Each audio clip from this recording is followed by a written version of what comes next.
Good evening, everyone. I'd like to call the Lane Community College Budget Committee meeting to order. Celia, will you please call roll? Yes, Kevin Alltucker. Here. Denise Diamond. Here. Larissa Ennis. Austin Volnaghi. Here. Sophie Gibson. Here. Will Gray. Here. Dan Isaacson. Here. Charles Kimball. Here. Steve Mattel. Here. Zach Mulholland. Here. Amber Patterson. Here. Ron Preisler. Here. Julie Weisman. Here. Jesse Williams. Here. Hey, thank you for all being here as we begin our important work on the college's proposed budget for the upcoming fiscal year. We will start by going around the room and introducing ourselves. President Bulger, would you like to start us off? Oh, yes. Hello, everyone. I'm Stephanie Bulger, the president of Lane Community College. I'm Jesse Williams. I'm a senior treasury analyst at University of Oregon. Julie Weisman, Zone 3. Sophie Gibson, president of the Student Government Association. Kevin Alltucker, been on the board 2 years, one of the at-large positions for Lane County. Hi, everybody. Steve Mattel, Zone 5. I've been on the board for just about 4 years. Hello, Dan Isaacson, a small business owner, and I'm the president of NAMI, the National Alliance of Mental Illness. Denise Diamond, been on the board for 2 years. And Zach Mulholland representing North Eugene. Would any of our staff like to introduce themselves as well? Hi, everyone. I'm Jonathan Campbell, Director of Budget and Resource Planning. Kara Flatt, Vice President, Finance and Operations. The folks on Zoom. And folks on Zoom. Why don't we go to Amber and then Charlie? Sure. Hi, I'm Amber Patterson, and this is my second year with the Budget Committee. I'm Charlie Kimball. This is also my second year on the Budget Committee. Okay, and then Ron and Will. Hello. I didn't hear that if it was for me, but this is Ron Preisler. This is my second year on the Budget Committee as well. Thank you. Hi, I'm Will Gray. This is my second year on the budget committee as well. Our first order of business is to nominate and elect the Budget Committee Chair and Vice Chair. The individuals elected will lead the Budget Committee's discussions throughout the budget review process. The election process is in front of you and is also available on board docs. At this time, I will open the floor for nominations for the position of Budget Committee Chair. Vice Chair Alltucker. I nominate Amber Patterson for Budget Committee Chair. We seconding these things? I think just a single nomination works. Are there any other nominations? Okay, seeing none, I'd ask for a unanimous vote in support of Amber Patterson. All in favor, please say aye. Aye. Aye. Aye. All opposed, nay. And that passes unanimously.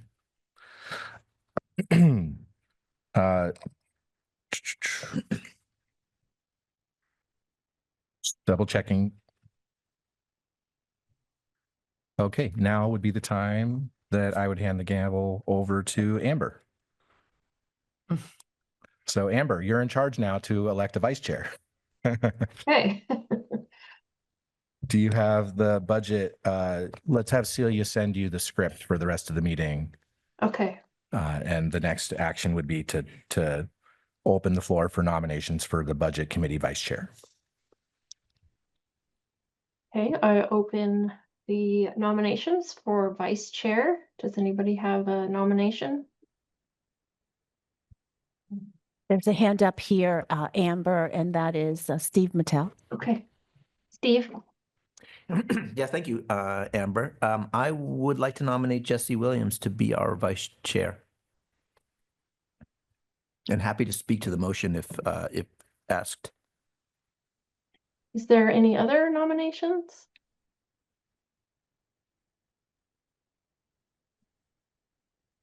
Any opposition? I'm trying to remember how it goes. Then that passes. You have to actually ask for the vote, but yes, Amber. Oh, okay, sorry. Aye. Amber, you can just simply do a simple, all in favor and then count and then all opposed Okay. and count. All in favor? Yes. of this? Aye. I, Any opposition? Didn't think I saw any. Okay, passes. Welcome, Jesse.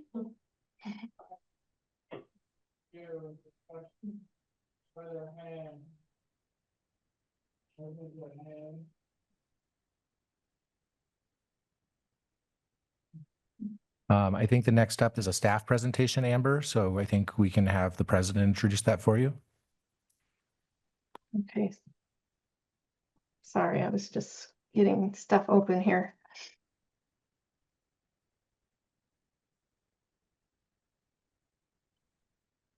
Great, thank you.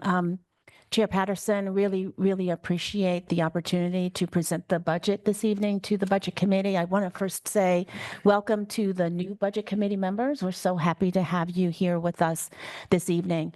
Just want to give everyone a little bit of background. This is my third year here at Lane Community College. My first year, we presented what I called an aspirational budget. We'd had one quarter of enrollment increase after a decade-long decline. And so I presented that budget as an aspirational budget. We were very fortunate to continue to have those enrollment increases. The second year was a thoughtful and responsible budget, and that was last year. And we really believe that we have really implemented and executed on a thoughtful and responsible budget this year, this academic year that we're in currently. The budget that we're presenting tonight for FY26 is a budget that moves us more toward fiscal sustainability. We believe that that is important for Lane Community College at this time in its history, and we are poised to do that and would like to present that this evening so that you can see all of the really great thinking that has gone on with respect to this budget. And so what I want to do now is turn the time over to Jonathan Campbell, who's our Director of Budget and Planning, I believe, right? Jonathan, and also with some assistance, but he will introduce the individuals who are going to assist him. And so thank you again very much for being here, and we are looking forward to working with you on the budget this year. Thank you, Dr. Bolger. Thank you, members of the board. Thank you, Budget Committee. I really appreciate you being here and volunteering your time to help us pick through this budget and help us create a sustainable budget based on what we know right now. If we could pull up the presentation.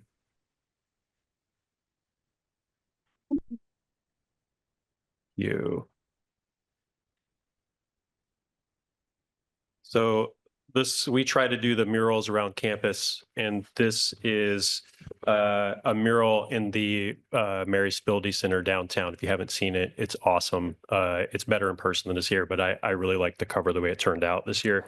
It's by, I'll make sure I get the name right, Rachel Wolf. Make sure I'm going to say it right because I'm going to say it wrong.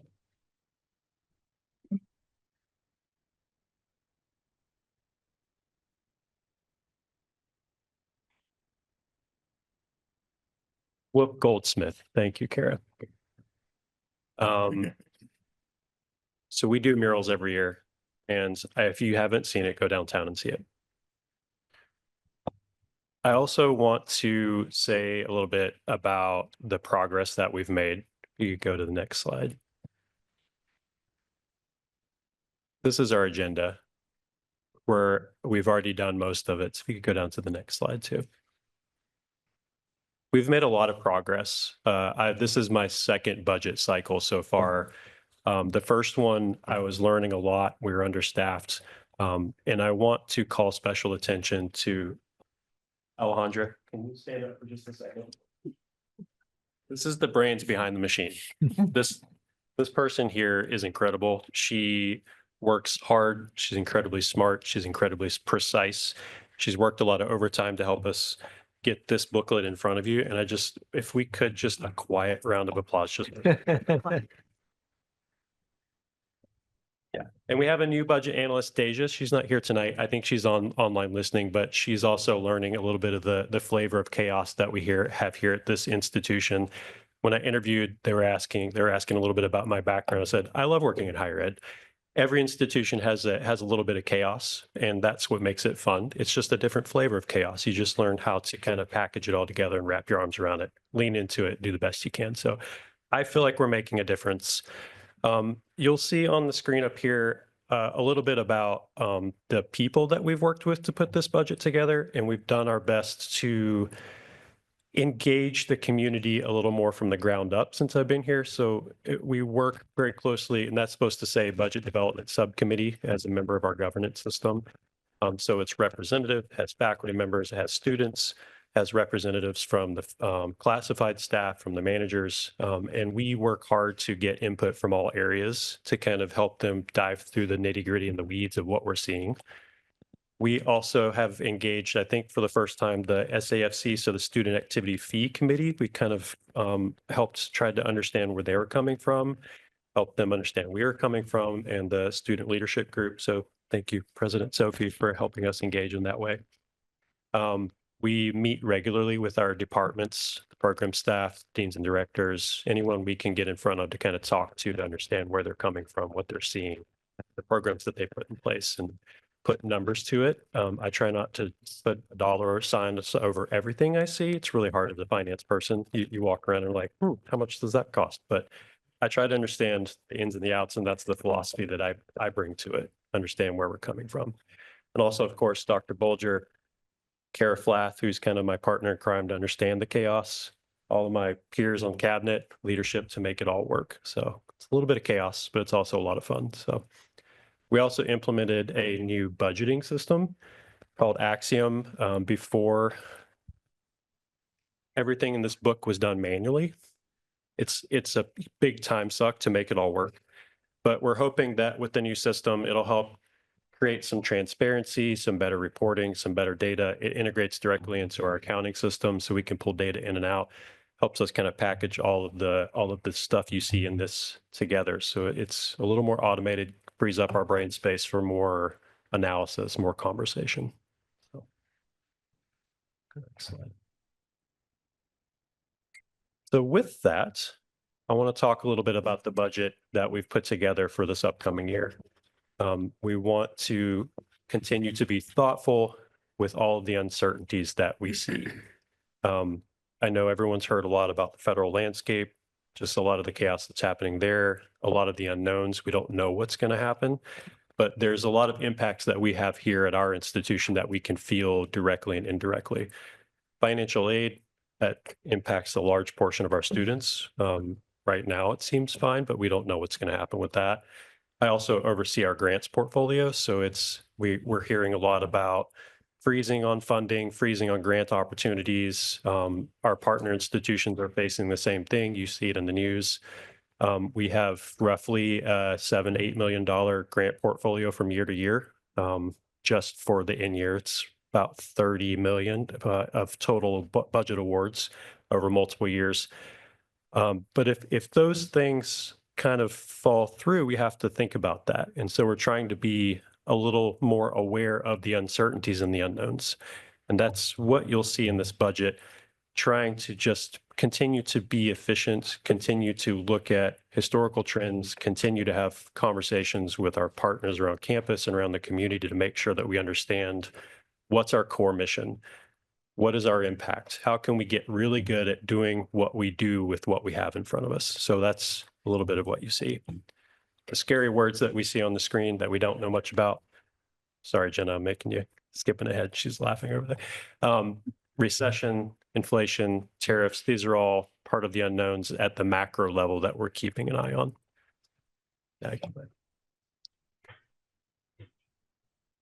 So I almost brought my crystal ball with me to put up on the podium with me, because there are some assumptions that we make when we do a forecast, when we set a budget.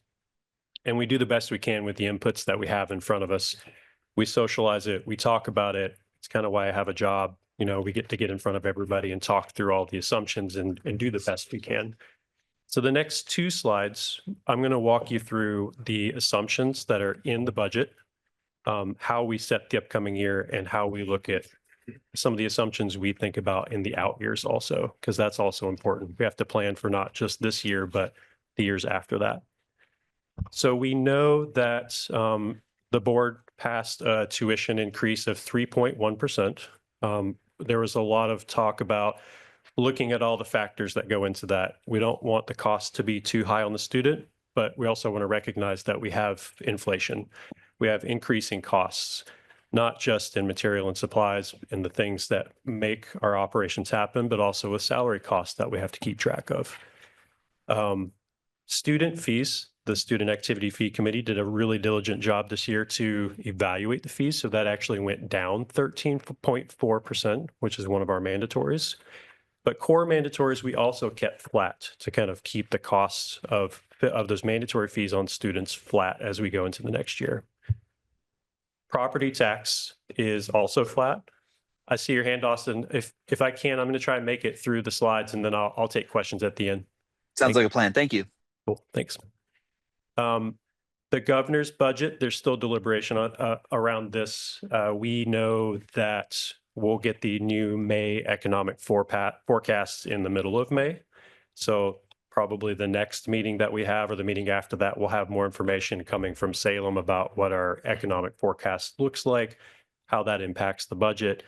There's also current discussions and deliberation around the state funding that comes to colleges. Right now, the governor's budget recommends it's about a 6% increase when you take out the set-asides, what we actually at Lane receive. We're hoping that that is the floor and we can go up from there, but there's a lot of unknowns around that. Prioritization around homelessness and Medicaid and what the governor is attempting to allocate resources to. Our priorities kind of move around quite a bit, and that's what they're discussing in Salem right now. The current governor's budget is still below what the community colleges as a whole recommended. So even if we get that floor, we're still below what everyone suggested to our legislators and our governor of what we would actually need to be sustainable. We worked closely with our institutional researchers here to discuss enrollment, right? That's another leg of our revenue that comes in the door. So we're at one of the assumptions we're making is that we won't have the steep increase in enrollment over the next few years that we have seen over the last few years. A lot of the uncertainty that's floating around in the universe. Most colleges, it's really hard to sustain a 7-8% growth in headcount for enrollment. So we're being relatively conservative with 2%. We think that that's a good guess. That's based on data that comes out of our really awesome, really savvy institutional researchers. I'll give a shout out to Kathy Thomas in case she's listening. She has 20, 30 years of industry experience with this. And we've also talked to BDS about this estimate too, the budget development subcommittee, to kind of put this estimate, this assumption into our revenue. We can go to the next slide. So requirements, think of these are expenses. Oregon Budget Law loves to call it requirements and resources. But as we finance people, think of it as expenses and revenues. Looking at the position roster, the people on who do the work around our campus, we know that there's going to be, or at least we assume there's going to be, based on current bargaining agreements, our current steps, current COLA increases, that our salary costs will go up about 9.3%. In order to accommodate that, in the budget you'll see here, we decreased M&S by about 10.3% to accommodate the increase in salary cost. The general operations, we decreased it by 5.4%. Capital outlay. So last year there was a lot of discussion, a lot of deliberation around how do we put more money into deferred maintenance? How do we put money into cybersecurity? We held it, we reduced it, but we did increase what we essentially rolled forward what we put in the budget last year, but we didn't increase it again. So that's a decrease of not increasing that growth. For budget transfers, we corrected some accounting and how we move our budget and our revenue around to work on things like debt for sub-fund deficits. And so on the general fund, you'll see a reduction in transfers, but what that actually means is we move the transfers as a more direct charge approach instead of moving it from general fund then to debt fund or to Fund 9 and so on. So, go to the next screen. So in a nutshell, this is kind of a compact view of what that looks like. So we essentially are increasing our total expenses by, our revenue is going to increase by 9.5%. No, sorry, 4.9%. No, that's 4.9%, but our expenses are going to increase by 5.8% if we follow this plan and these assumptions as we laid out. Now, I will say that it does not include things like vacancy savings. That means someone we plan for a position, but that person is not necessarily in the chair doing the job. It doesn't include underutilization where we plan for, say, signing a contract, but we then don't do it. So we do have mechanisms to account for this, but in Oregon budget law, they ask us to plan for the full thing. So we don't necessarily include vacancy savings in our plan. We want to say, we have these positions, we plan on implementing these positions and having people in the seat to do the job. So we plan for the full package. What that means is that essentially we're dipping into our carry forward year over year. So our ending fund balance, our estimated ending fund forecast is about 7.5 million. We know that that's going to fluctuate. If we follow the plan to the penny, that means we fall to 5.7 million. There is some variability there, like I said, with vacancy savings, not using contracts, underutilization of M&S. So there is a lot of variability in there, but this is how the budget is currently set up. It's how we put it in the plan, and we know that that will probably change. This is our best estimate based on the reasonable inputs that we have at the time. Oregon budget law does allow for us to make changes mid-year. So if we get an increase from the state, or if we get a decrease from the state, then there are mechanisms for us to bring it back to the board for us to adjust our budget through transfers or a supplemental budget. And this is just kind of what that picture looks like in graph form. That shows us in FY27 dipping pretty close to what our requirements are, using our carry forward to continue to dip into our carry forward.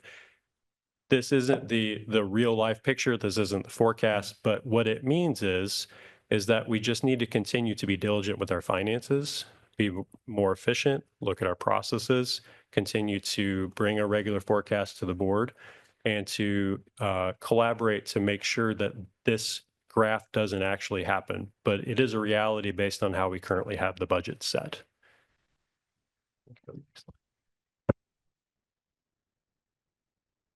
That's the FY26 budget. The next steps are, we'll have some discussion. I would love to hear your thoughts on the budget. I know we just had the budget published on Friday, so I'm assuming everyone read it over the weekend. Riveting reading, I assure you. We'll get the state economic forecast coming mid-May, and then we have every Wednesday to get together and talk about our budget. They're scheduled as needed, so we have this one, but Oregon budget law requires that I at least hand you the budget. Hopefully we have a discussion about it, but then we have more meetings to discuss it and answer questions as needed. After this meeting, we have our regular scheduled board meeting. We'll hear a presentation from Kara about the Q3 forecasts, which will be helpful. I think we bumped the audit because we're not ready for it yet. And then on June 4th, or is it June 6th? I think it's June 4th. I think I have the wrong date in there. The first week in June, the idea is that the board will get together and discuss and adopt the budget for next year. Here's the next slide. And that's it. That's all I had for you tonight. And now I'm at your discretion to ask questions, take comments and thoughts. I was going to say we'll now move on to questions and discussion. If everybody wants to raise their hand, I will go around and do my best to call on you quickly. I will start with myself real quick just to get me out of the way. Last year, there was a lot of discussion around the reserve and vacancy savings. And, we come in and review and pass the budget, and then, we don't get to follow up much. So I'm curious if you guys have had to dip into that this year, and are there any issues or concerns with using that as a mechanism for this year? Bear's handing me a cheat sheet. I can give a brief overview and what will be part of our third quarter financial update. What we're anticipating this year as a net result is dipping into our carry forward, which is the funds that end the prior year in the amount of 791,000. So of the total, the goal would be to maintain your budget within the year. We are dipping into our ending fund balance by that much. As far as reserve, we are collecting more revenue than anticipated. Nope, our budget was 109, but that includes, apologize, that includes the carry forward. So we're collecting a little more revenue, right? Yeah, revenue's up, generally speaking, if you bundle it all together, but because we're increased enrollment, all the growth in costs, we are spending all of that. So, yeah. Great, thank you. I saw Austin first, if you want to have the seat. Excellent. Let me start off with a quick point of order thing. So I believe we have scheduled public comment during this meeting. Is that correct? Yes, that's after the discussion. Perfect, perfect. Just as a preference, I would love to hear public comment at the beginning of the meeting for future meetings. If we're able to schedule the agenda that way, that is a personal preference of mine. Thank you. In regards to what you were discussing in regards to vacancy savings as not being budgeted, I believe we lovingly called it swirl in the past. So essentially we are not assuming swirl. We're not assuming any sort of vacancy savings in the budget. And what is the numerical difference because we're not assuming that? It ends up being it's 1 to 2% per year on average. When you look at the last, if it actually doesn't make a difference. If you look at the last 5 years or the last 10 years, it's about 1 to 2%, which is about a $1 to $2 million if you look at our whole budget, maybe more. But yeah, it depends. There's a lot that goes into the vacancy savings, the swirl. Okay, gotcha. Swirl stands for? No one knows what it stands for. Yeah, essentially another word for it is vacancy savings not budgeted, essentially. And swirl is what we've called it before in the past. It's a funny word. That's all you need to really know about it. Anyway, just a brief follow-up though, and I believe, and by the way, I'm not sure if I'm working off the same document. I know there was an edited document, but I believe it's on page 47 in the budget, where we have 207 faculty members, which is a 9% or 10% rather increase in that. But I also saw that there was a 9% increase in labor costs. Are those two correlated? And again, I might be on the wrong page, by the way. I'm not sure if I have the updated version of the document. No, I see the table you're talking about. We did update that table. It showed that faculty made $260,000 a year, which I thought that was great. But we updated it, and there are a count of. I reran the numbers this afternoon, and it's between 200 and 205 right now. But what that's showing is that we budget for the positions that we need to have available to us. So the faculty position process goes through our governance system. It goes through approval and they review it. And we look at all the need on hand in the programs. And so we budget for those positions in the budget to make sure that we have allocated enough budget for faculty member to cover all the areas that we're investing in the coming year. Okay, gotcha. I do have a follow-up question with that, but I see there's other hands, Chair. Am I allowed to do a follow-up, or otherwise I could wait? I think you can follow up. Fantastic. But have we ever been able to get up to 200 to 205 faculty members? My understanding is it takes a while for us to even recruit. I think we're at like 170 something right now. I mean, do we foresee actually filling an additional 30 positions? And if so, are we essentially assuming a budget and the costing of that without actually those being accounted for? Does that question make sense? It does. Mhm. Yeah. Dr. Tinkham can come up and answer that question. Perfect. Thank you so much.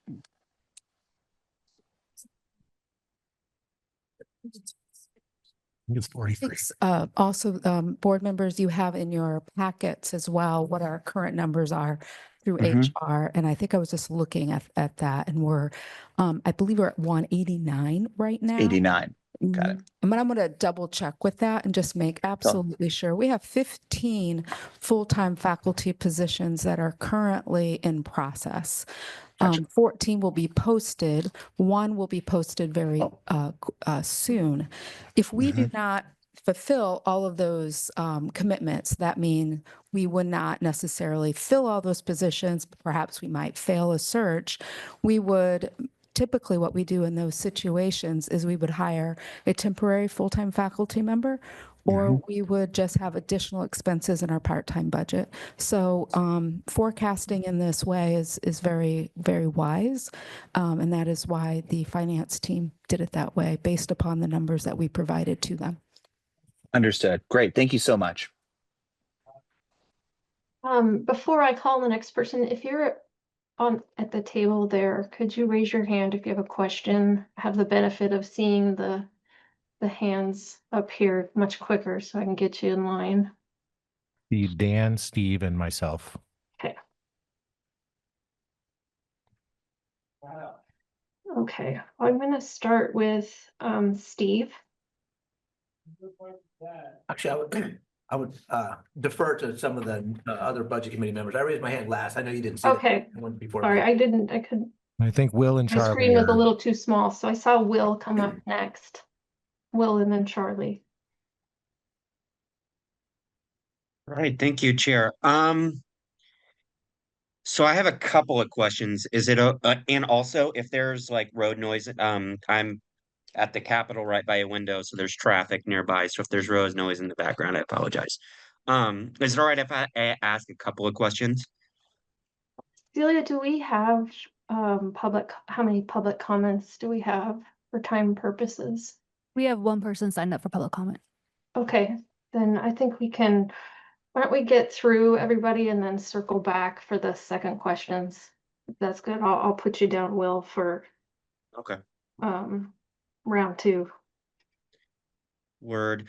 I saw that student services and community services, it looks like they're getting a bit of an increase, but student success is basically is getting a decrease. So I was wondering if you could provide more context there. And if essentially I'm worried that maybe there's going to be an aggregate or a net reduction in student success. So if you could just provide more context and information on that. Madam Chair, can I make a request, please? Yes. When you guys are referring to the budget, can you tell me what page you're on? And unfortunately, I That's think in the page is here, numerous different than on the PDF. spots. Let me go back up. Here.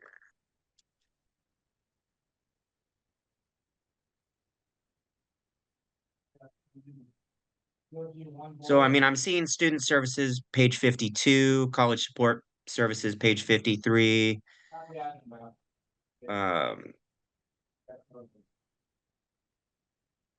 Yeah, so in that range. Thanks for the question. So most of the increases you'll see throughout the budget document are related to salary increases. I think with student success, I just want to clarify if you mean by the program code, which is the function, or if you mean by the unit itself. Because we do have a department or a unit on campus that is designated student success, but the program codes, as you see throughout our budget document, I think those are the first two areas that you're talking about.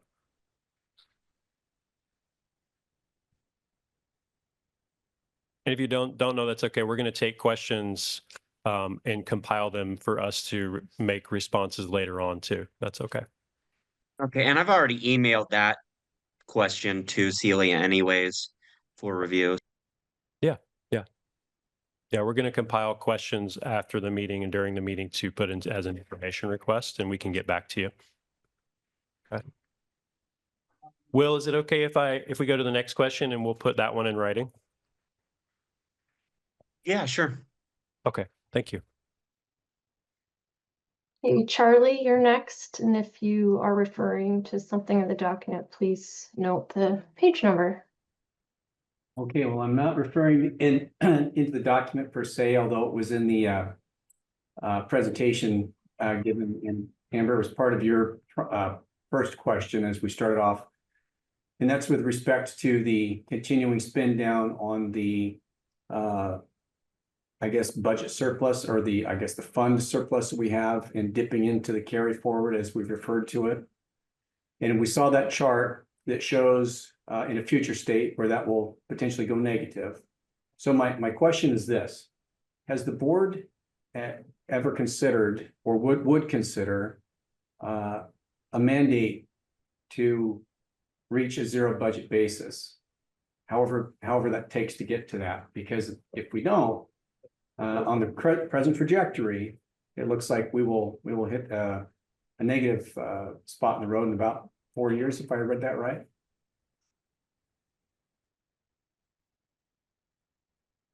I will leave that for the board members to talk to, and when we have more discussion about that. If it's okay with you, I'll take that as one we can discuss and think about. Absolutely. That's a I know probably a big question, but from a budget committee member, as I look at that, it's one that kind of jumps off the page. Yeah, thank you. Thank you, Mr. Kimball. We really appreciate that question, and that's something that we will take into a board meeting.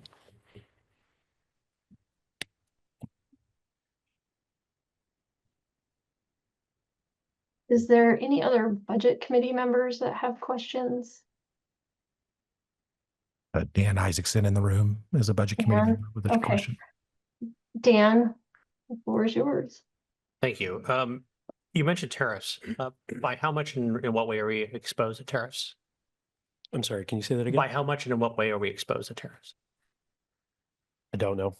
Honestly, that's something I'd have to get back to you on, but it would impact indirectly all of our costs. Right. So building costs, supply costs. I'm just wondering if there's a specific department that is more exposed than others, to say automotive, for example. That's a really good example, and that's one that came to mind. If we get automotive parts from abroad, same with our flight academy. Yeah. I know that they get a lot of their engines from Ukraine, for example, and we faced that dilemma just last year where there was a delay in parts and it was more expensive and it was harder to get to. So there's a lot of indirect exposure. The quantity and dollar amount, I couldn't tell you off the top of my head. Thank you.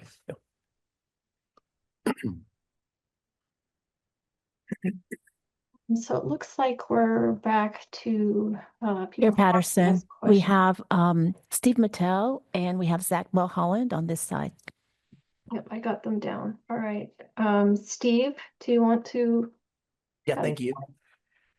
So the 44% reduction in capital outlay and deferred maintenance caught my attention. I get that we're gonna have to make some tough decisions and some sacrifices in order to kind of, balance our budget or kind of focus on our priorities. But nonetheless, could you just tell us a little bit about the impacts that we might expect from that significant of a reduction? Absolutely. Think of it too in dollar terms. It's a big percentage, but it's actually a lower dollar amount in impact, but it is a future investment on what we put into deferred maintenance and cybersecurity. Those are the main areas that we talked about as strategic investments last year. And we're protecting those and carrying them forward as much as we can. But there definitely is a point where we have to consider deferred maintenance. I'll leave it to Kara and the facilities folks to talk about that at another point, but also we're in a replacement cycle with our printers and our laptops that are all exposed to cybersecurity threats.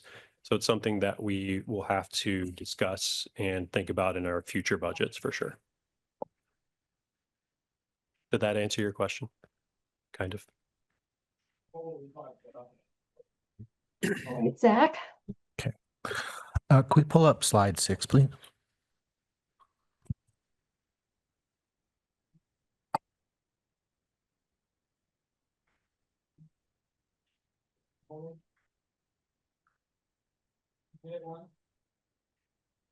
Thank you.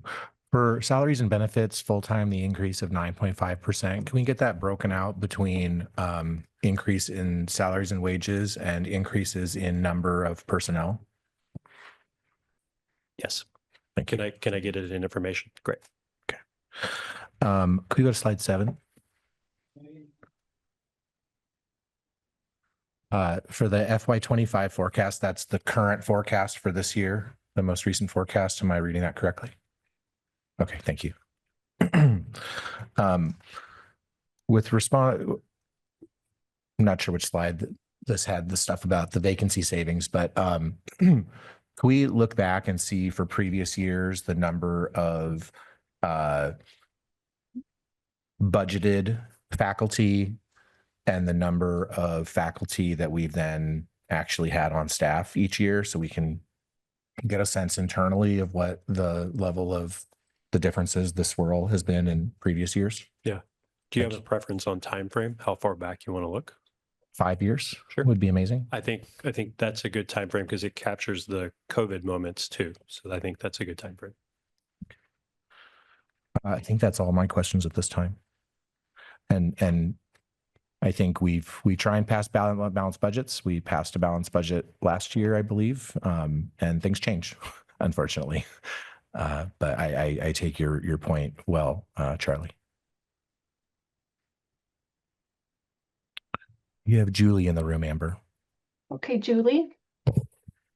Just to follow up on the deferred maintenance comment you were talking about. You gave us a presentation, it might have been you, might not have been you, I don't remember. I just remember a presentation about the cybersecurity threat on our printers and what we're going to have to do for that. Is that process that you talked to us before about, is that it going forward already now and not part of this budget for next year? It is in progress from what I understand. Yeah. So we are closing up the loops for cybersecurity? We are doing our best to do that. Yep. Okay. Yep. And I Yeah. think there was a story of the students who hacked into our printers, and that was, we're going to test them and see if they can do it again. I'm mostly joking. It was just a fun story. Yeah. It was part of their class. Just Sure. fair. Yeah. Thank you. I think You've got Denise in the I saw room. Denise raise her hand. Thank you. Colleges often cycle at incremental times about offering what is sometimes referred to as a golden handshake. They amortize or figure out if that's viable. Of course, that has to work. When's the last time LCC did that? Can you define golden handshake for us? Basically, how many people would like to take retirement, and the college has to works with, an outside amortization, I think that they're called. And then they figure out what the numbers would have to be in order for the math to work. That's a good question. I'm going to phone a friend and ask Shane if you can answer that one. Good use of the phone. Denise, we offered that retirement incentive for faculty last year. It's been a few years since we offered it for classified or managers because frequently we have to replace those folks when they leave.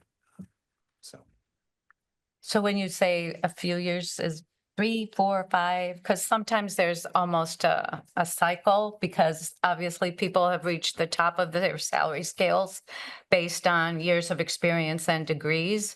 And so colleges, it can be, if the math works, it can be a win-win for saving money. I think it's been at least 3 years. It's certainly before Dr. Bulger's time here.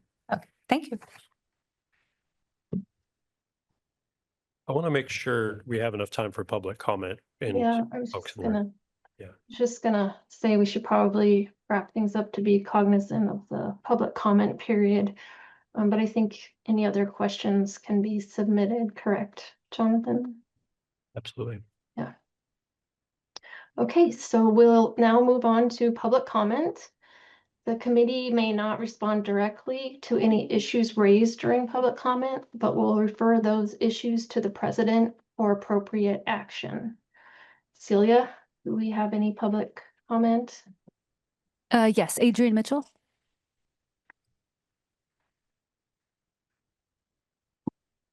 Good evening, board members and budget committee members. Really appreciate you being here to volunteer during this very busy month of the budget season.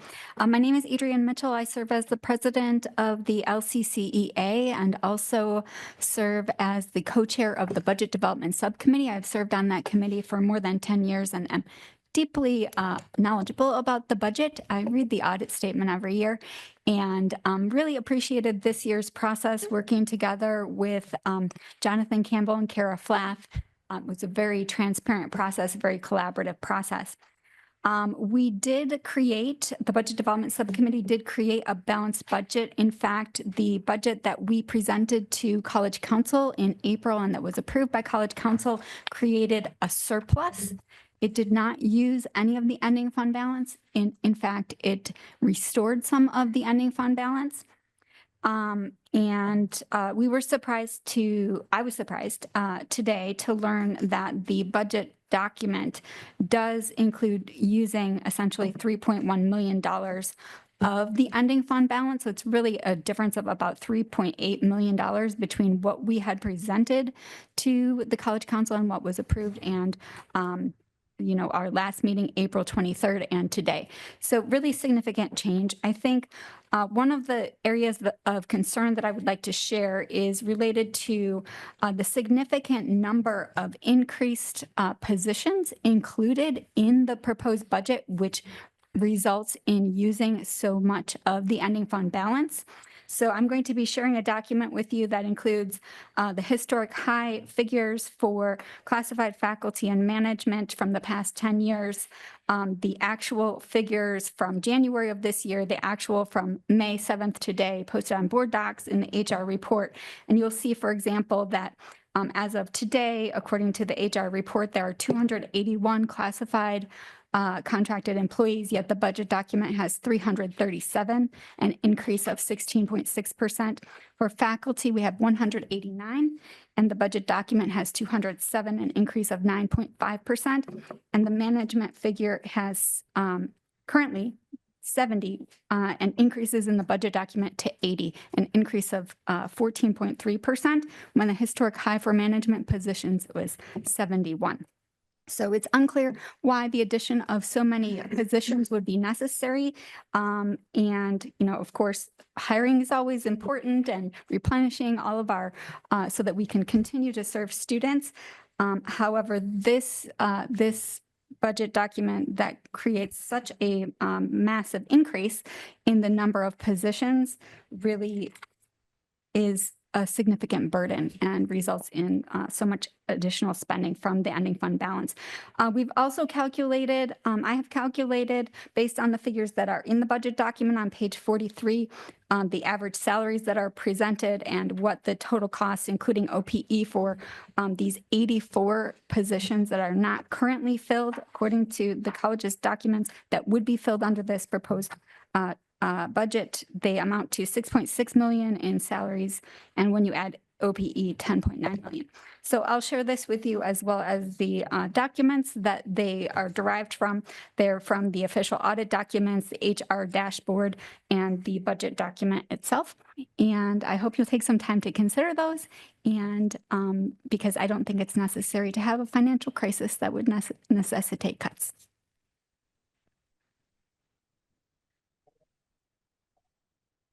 Thank you. Celia, was there any other public comment that came up? No. No. Okay. Well, thank you to everyone who provided testimony tonight. That is the conclusion of the public comment period. So we will now be moving on to closing items. Please note that the next budget committee meeting will be held next Wednesday, the 14th at 5 p.m. And the committee will continue to meet Wednesdays in May as necessary. So with that, our meeting is adjourned. Thank you, Chair Patterson. Thank you.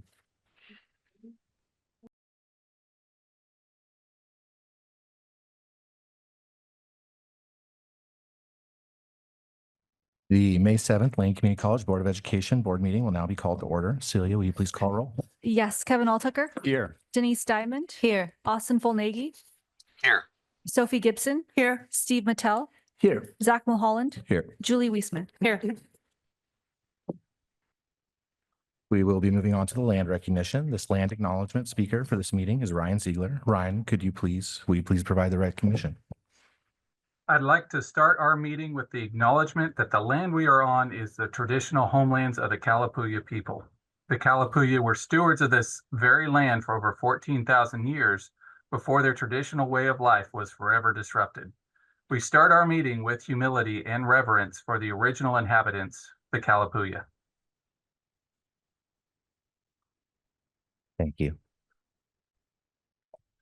We've been moving on to the adoption of the agenda. Are there any changes or additions to the agenda? Board Member Mytal. Yeah, I would like to make a motion to amend the agenda, specifically to add an action item, which would allow the board to discuss and take action on removing the board chair from his leadership position. And it gives me, by the way, I'd also like to say I'm very reluctant to do this. I feel like this is a necessary step that we owe the community. Be happy to discuss it more. Is there a second? Second. Any discussion? I feel this is, I think I get to address my motion first. Oh, apologies. Go ahead, Steve. Okay, well, for the benefit of those in the audience and the community who may be watching online, I'll provide a little context. The board received an anonymous complaint a couple of months ago about activity addressing. Point of order. I don't believe we should be discussing the contents of any complaints against the board at this time in a public meeting. Fair enough. Sorry about that. Moving on, there was a letter introduced at, I believe, the April 2nd meeting by Kevin Alltucker, our vice chair, accusing our board chair of essentially bullying the president in agenda setting meetings. There was also a letter. Remember Mytal, again, I believe you're discussing items that are confidential and privileged. My apologies. I didn't realize. In any case, that letter came out. There has since been launched an investigation, right, to look into those issues. During that time, we've had requests from our foundation, from the LCC Foundation, that the board chair step aside until the conclusion of the investigation. We more recently had a letter from the local chapter of the NAACP requesting the same. We have not addressed this yet as a board. There's not many opportunities to do so either. Given the situation, I think it's appropriate for the board chair to step back until the investigation is complete. Denise. This is inappropriate for several reasons. One, as stated by Trustee Mattel, there is already an investigation, and that has not been concluded, as many board members know, because they've been solicited and there will be interviews, and that process has not been completed. Therefore, there has been no conclusion or information that way. There are some conflict of interest with information that's coming from the foundation. And I think that that is also very inappropriate. I think members of the board have connections with the foundation, and the foundation may have also overstepped in accordance with their own goals and vision. So I would say that this process is being handled in a judicial, legal manner, and it should proceed in that way. And we should wait for that to happen because that is appropriate, private, and confidential. And that is in the best interest of the college and the community. We don't need to involve parties in disputed areas when we have the opportunity to be in a process that is in fact protects all parties and is confidential and respectful. I will put myself in the queue for a moment. My legal counsel has advised me not to step down at this point in time, and I'm going to be focused on the work of the board. With that, we have a motion. Unless there's further discussion, we will have a vote on the motion to amend the agenda. Commissioner Whitehall. Just a little bit of additional discussion.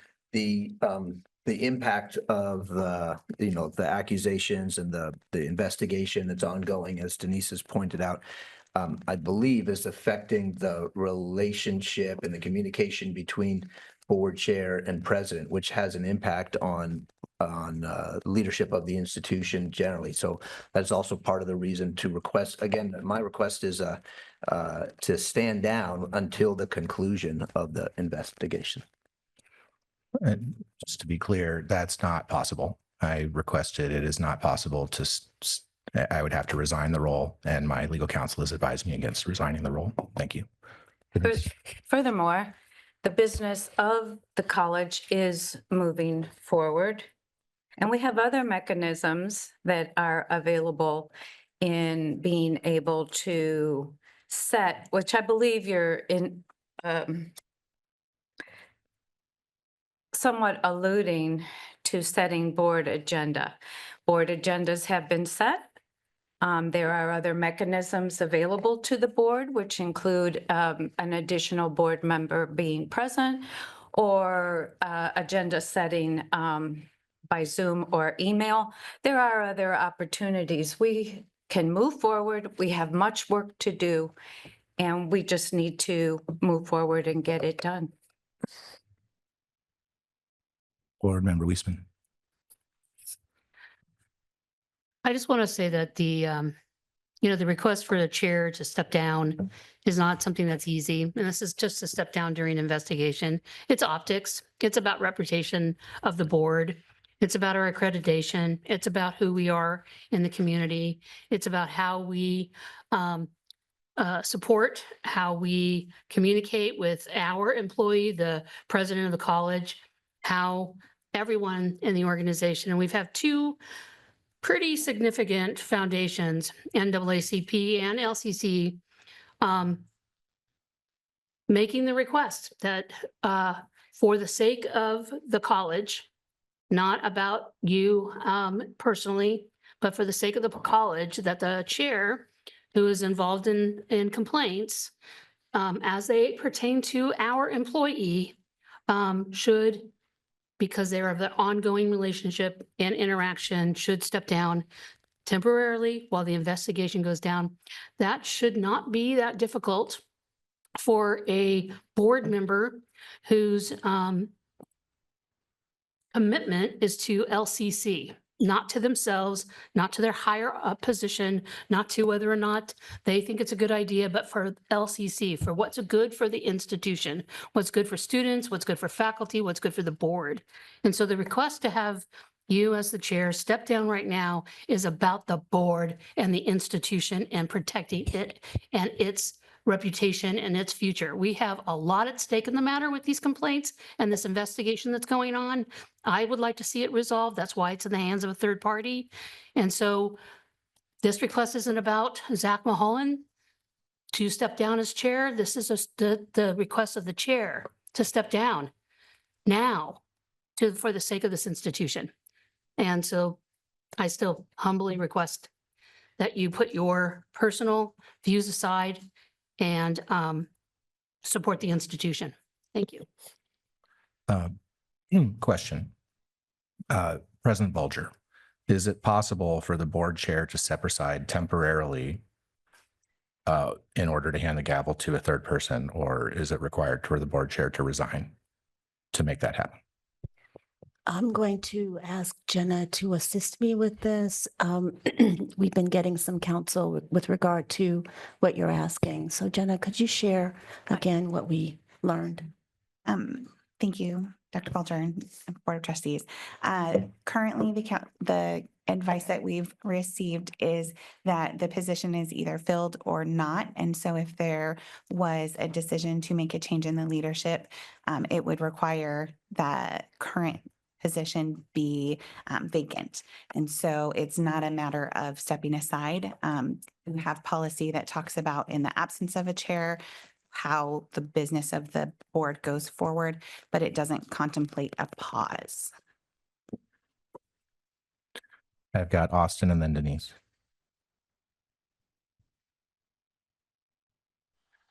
Really quick, Celia, I got your email. I'm not signed up for public comment. I don't know how that happened, but yeah, just really briefly.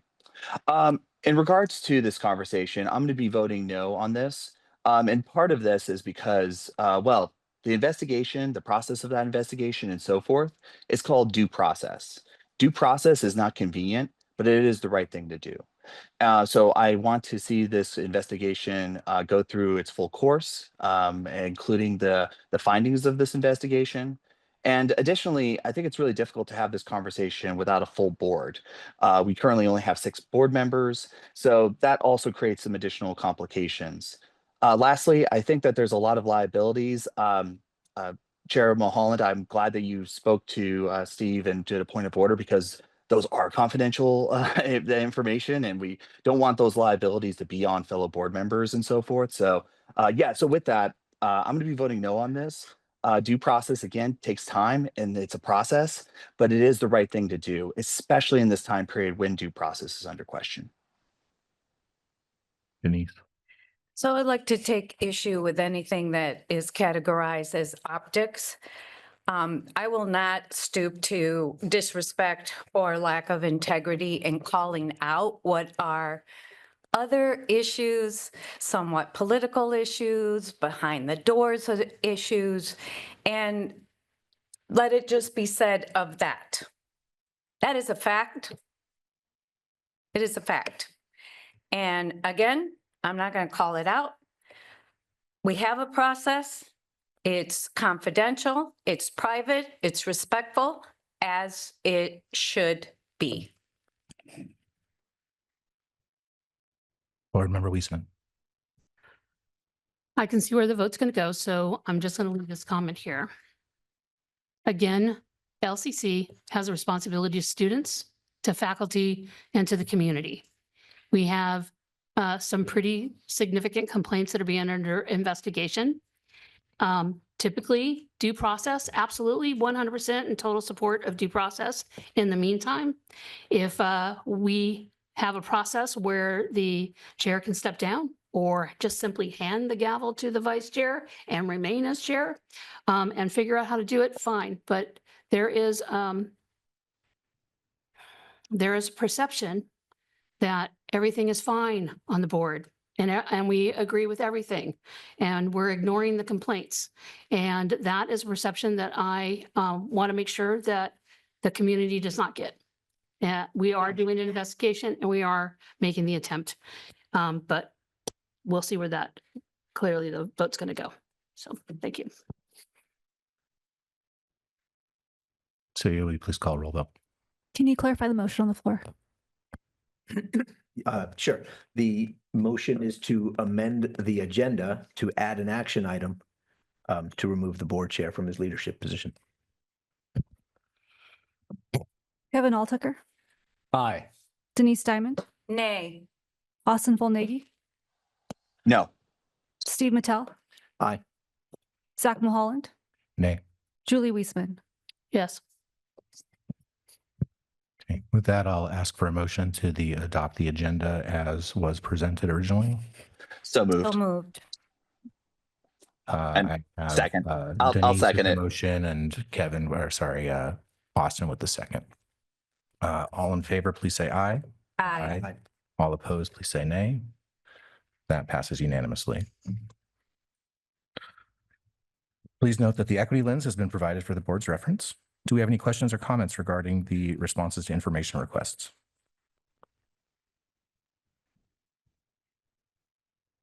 Okay, seeing none, we will now be recessing the regular board meeting of education. The Board of Education meeting is now in recess, and I'm calling to order the public hearing regarding an exemption from competitive bidding for the Building 12 demolition, public safety relocation, and elevated remediation project to enable the college to utilize the construction manager, general contractor, alternative contracting method under ORS 279C.337. Speakers will be given up to 3 minutes to provide testimony regarding this hearing.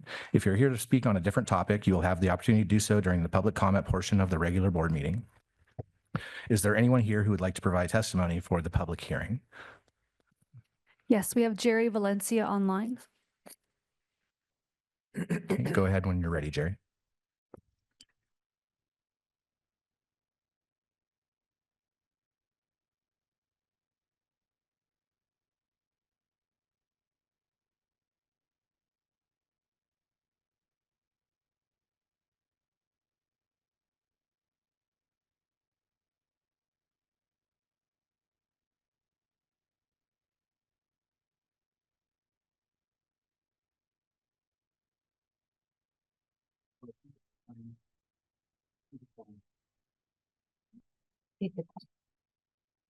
Okay. Sounds like we have no public comment or testimony for this hearing. Thank you. That concludes the public hearing. We will now resume the Board of Education meeting. We will now be moving on to public comment. The board may not respond directly to any issues raised during the public comment, but will refer those issues to the president for appropriate action. Celia, do we have any public comment? Yes. So we have 2 students who are paired with faculty, correct? Right. So we're going to have Janice and Magenta go with Lee Immonen and Erica Beyer first. They are students. And from there, we'll go online to Josh Daniels.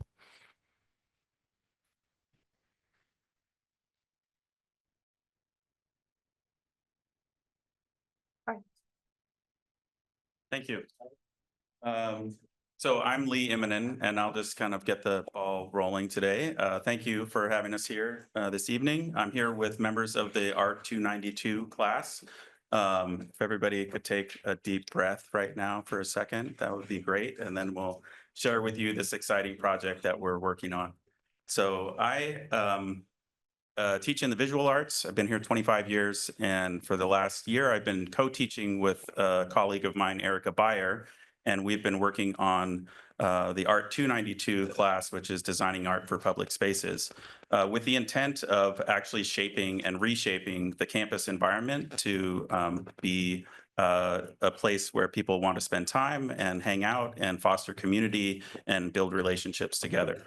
And so we've been trying to tackle that with a group of students who are going to speak at length about that. And essentially, our project has been funded through the Lane Forward grant. And I wanted to thank the college for creating that grant opportunity. It is a great opportunity for projects like this to look at things that typically don't fall within the class schedule or a normal purview of teaching assignment. And so in this case, we get to do a much more comprehensive project.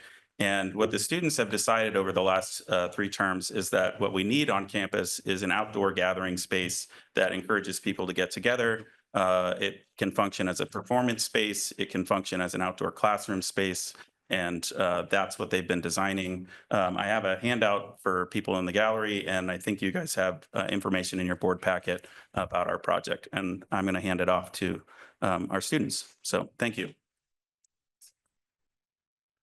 Hi, everyone. I'm Giannis Appleton. I think it was pronounced Janice, but it's Giannis. So, yeah, just to give a little more context about what we're doing and how we've been approaching it, we were kind of tasked with this like really broad project. We were given the opportunity to kind of design to our heart's content, solve problems that we saw on campus. So we spent a really long time observing campus and drawing from our own experiences, surveying, talking to folks, trying to understand what we might be able to give back in terms of like a sculptural intervention or a spatial intervention. And I think we pretty well covered what we decided on. And so then since then, we've been going through the design process. We've been meeting in groups, we've been talking, we've been iterating, we've been giving presentations and receiving feedback and kind of progressively moving this forward. And what's been so wonderful for a lot of us is we have a passion for the arts and we have an interest in doing this sort of work in our lives moving forward. And so to be able to do it for a real project and actually go through all the steps and like read code and think about permitting and having stakeholder meetings and going through revisions and working in a team creatively, which has been such a challenge for so many of us. But I think we're all like pretty close friends now, and that would have been a real surprise to me at the beginning of this. So it's just been so lovely to have this opportunity and to feel like we get to give back, and also to feel like we're really doing it. It's cool. And I'll hand it over to other people. Hi, my name is Magenta Inez Lyson. So a lot of the people here have been with this project since its very beginning in the winter term. I just joined this term, and it was really amazing to be part of this group of people who have such passion for designing something that's actually going to get built, and then I get to be part of those details of design. Normally when you're in a class, like it is really important to obviously learn like skills and fundamentals of stuff, but it's really cool when you get to learn that in the context of something that's actually gonna happen, or at least hopefully is gonna happen. It's really a unique experience for me to get to go through these like in-depth planning steps on a non-theoretical level. And it's really just it's one of the first art classes I've also ever taken in my life. So it was a really unique and lovely introduction to the subject. Hi, my name is Tice Glazier. I've been taking the class all the way through the year, as long as it's been offered, as well as Giannis here. And I just like to say that the sort of quality of education, not only arts education, that this course has offered me is something that I wasn't expecting to be able to experience like in a community college setting. I would guess we really have like an amazing opportunity to not only like make a community space on campus, but to sort of be in practice and be learning all like an incredible wide variety of practical skills that go from more like structural engineering, trade-based things such as welding and woodworking, to like sort of conceptual and like compositional art skills maybe. And yeah, I would just like to say that money for grants like this has a very tangible impact, I think, on people's lives. And especially working sort of in environment side by side with professionals such as Lee and Erica is a really great opportunity for students. Hello, I'm Jack. Jack Troberg. I joined this class winter term, so halfway through. So I kind of joined in halfway through, and I found it really like exciting because I'm a musician, and the fact that we were possibly getting a performance space / meeting area was just really, really exciting to me. And it's just been like very empowering and very like inspiring to be able to go and look at these problems and like actually solve them, and like figuring out like how do you actually design something of this scale has just been really cool. Hi, I'm Noah Russell, and my limited time, I just want to say I'm really happy that I've been able to be part of this class. We've been able to innovate and learn the techniques of design and craft and iteration in a project like this. It's really something you don't think about until you're actually hands-on building something, changing it step by step, looking at it, seeing what can we do better? How can we input beautiful design and art and shapes and interaction with the whole campus community into the way something is built and formed and used. And it's just really cool because it's opened my eyes to the way that projects can come together and be successful, and how they can be total failures or be completely redone from the beginning, but be done better the second time or the third time. And yeah, I feel like I've gained a lot of really amazing skills in this class so far. Met a lot of nice people. I'm here doing something like this I've never done before. And yeah, I think it's just a really great opportunity for anyone interested in something like this, where there's any interest at all with creating something for a public space or for people to use in the future. And yeah, so that's all I got. Thank you. Nice. Thank you.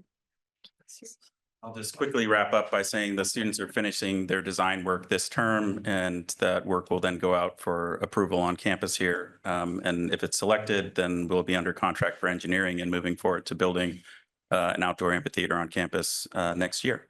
So the funding's in place for that already through the grant and a reapplication of the grant. And so I wanted to thank the college for helping support that project.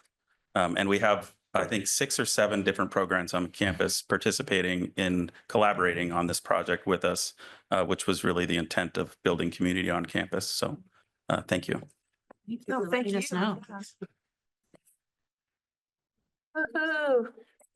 Thank you all very much. So we are going online. We have Josh Daniels and then Jerry Valencia, who wanted to speak for the public hearing, is now online. So if we could go to him after Josh Daniels. Yeah, hopefully we can include him now. Okay, so we'll do Josh and then Jerry.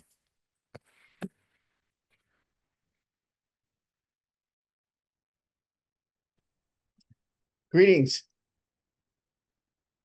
I don't know if there's a camera available. I just see a microphone option for me. Can you hear me? We can hear you. Okay. Should I just start speaking? Yeah, if you're comfortable with that, that'd be great. Thank you. Yeah, I'm happy to do that. I'm honored to be here. I appreciate this board. I appreciate this college. It's an honor to teach at this institution. I've been at Lane for some years. I would like to read a statement about morale at the college, and this is in the context of the current union negotiations. So let me just say thank you so much for the opportunity to speak. I come before you not with a list of fixes, but as a part-time English faculty member of nearly 15 years to speak about morale, as I said, and a long-running tone deafness from the Lane administration. This becomes especially visible during contract bargaining, which often stretches for months. I don't have metrics or quotes, but I do have a sense of the atmosphere of the lib culture as I, and I believe others, have experienced it at LCC. So take this as you will. To begin on a positive note, since our current division dean took over, communication around course assignments and departmental decisions has greatly improved. She's brought a tone of openness and respect that really matters. But that tone doesn't seem to extend upward. Reports from the current bargaining process reflect a similar familiar pattern: procedural delays, rules-based objections, and meetings upon meetings to plan more meetings. Structure matters, but eventually it begins to feel like a tactic: stall, delay, and exhaust the union until compromise becomes collapse. Yes, politics is perception. But after years of watching these cycles, it's hard not to see a lack of good faith. What message does this send? That when it comes to working conditions, faculty are adversaries, not partners. A cost center to be managed, not collaborators in student success. This is a tone problem, a strategy problem, and above all, a morale problem. and morale matters. It's not just about attitude. It's a systemic indicator, a signal that people aren't being heard, that leadership sees faculty as labor inputs, not as human beings. Part-time faculty, for part-time faculty, the impact is especially sharp. Our roles are already precarious. We're often left out of key decisions, even though we teach most of the classes. We're low paid, largely invisible, and constantly reminded that we're replaceable. Let me share one example. During the pandemic, I nearly crossed the 4-term threshold that would make me ineligible to teach. I scrambled for work elsewhere. For several terms, I had no courses at LCC. No one reached out. It was then, I was in, then out, then maybe back in, without any clarity or support from administration. The experience stuck with me, not because it was unusual, because it was so routine. Another time, I was told my well-enrolled community education classes in photography that had been waitlisted would be canceled. Why? Because the administration had agreed to pay CE instructors the same rate as credit instructors. A small victory, undone by a decision that made the classes unviable. No one warned me, no one explained. A win turned into a gut punch. One conversation could have changed that. I've spent years volunteering time to build strong programs at LCC, but again and again, the message is the same. Even when our work is recognized, we're expendable. If you're looking for solutions, I offer 2. First, create a standing advisory group of part-time faculty with real authority, not symbolic input, to weigh in on decisions that affect us. Second, consider appointing a dean of part-time faculty, as Lynn Benton Josh, College has done. Josh, I'm sorry, you are past your 3-minute Oh, okay. timer. Thank you so much. All right, thank you. Jerry Valencia. It went down, it was there.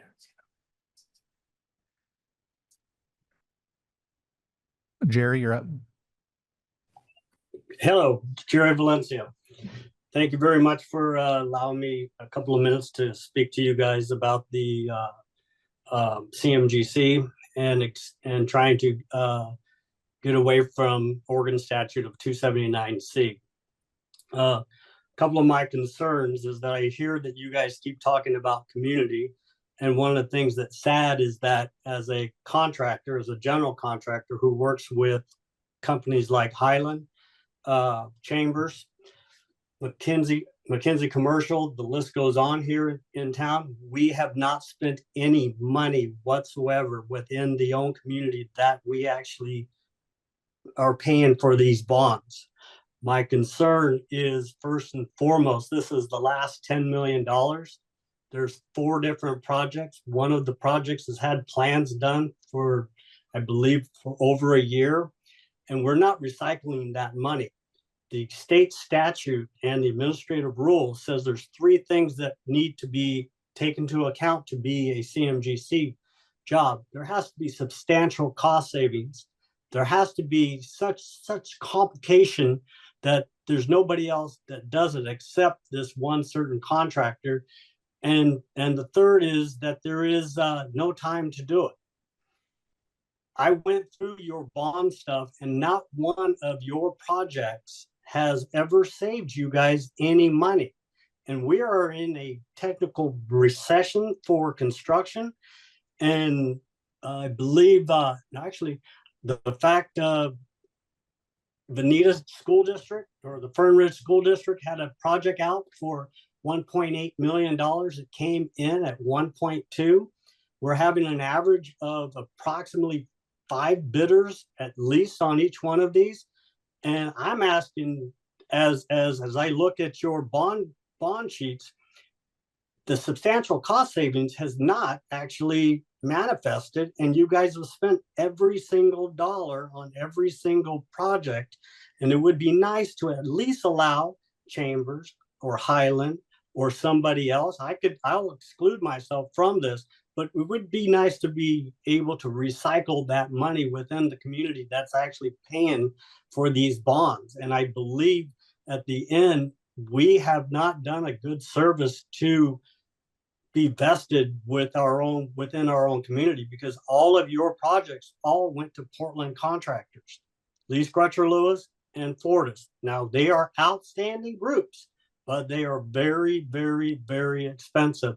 And we have not saved the taxpayers any money whatsoever per your own documentations on how much money that you guys actually spent on each one of them. None of them came in with a surplus. So all I'm asking is if you guys could pump the brakes, bid out that building 7, I think it's building 12. The plans are already done. Let Chambers, let Highland, let McKinsey Commercial, let local contractors who used to build all your stuff there and be able to do some more work down the road. Please. Thank you very much for taking your time.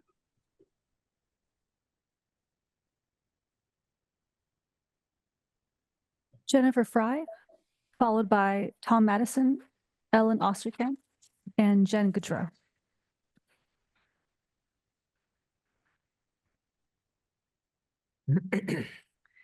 Good evening, Board of Education, Dr. Bulger.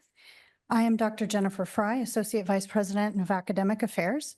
I'm speaking on behalf of Dr. Anna Gates Tapia, our Division Dean for the College and Career Foundations, who could not be here tonight.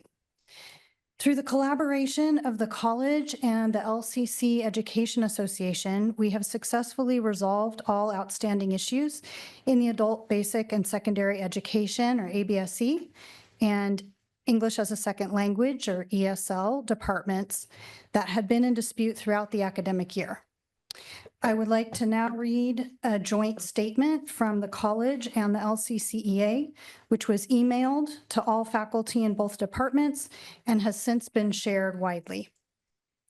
Dear ABSE and ESL faculty, we are pleased to announce that we have reached a resolution on all issues that were in dispute and pending litigation, including ABSE accrual families, ABSE and ESL faculty certifications, trainings, and minimum course qualifications. We believe this resolution is fair and balanced. We look forward to working together collaboratively in the future.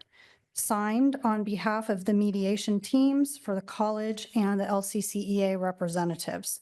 And the agreement was attached to the email to faculty so that they had all documentation. Thank you.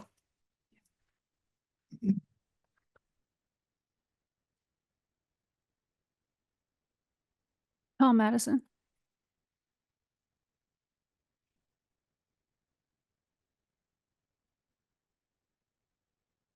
You guys, sorry for just bring some of these out just to let you know about something that we have going on. I'm Tom Madison. I am coordinator for the graphic design program here at Lane Community College. I also have served in the capacity of being a consultant to high school instructors for CTE pathway certification, as well as on the regional advisory board for CTE, and also assisting with College Now to make sure that high school instructors know about certain pathways, variety of pathways that will lead them to community jobs as well as to a program like ours. In that capacity, I have recognized that there was a need amongst high school instructors, first countywide, it's expanding into statewide, to be able to have a place as they're asking for consultation on how they can kind of improve their professional development, there's steps that they can take towards CTE pathway certification, things they should be teaching in their coursework that will help them to interface better with the college, kind of level, even if not at our school, at any school, statewide. Learn about articulations with other schools, learn about College Now, et cetera, et cetera.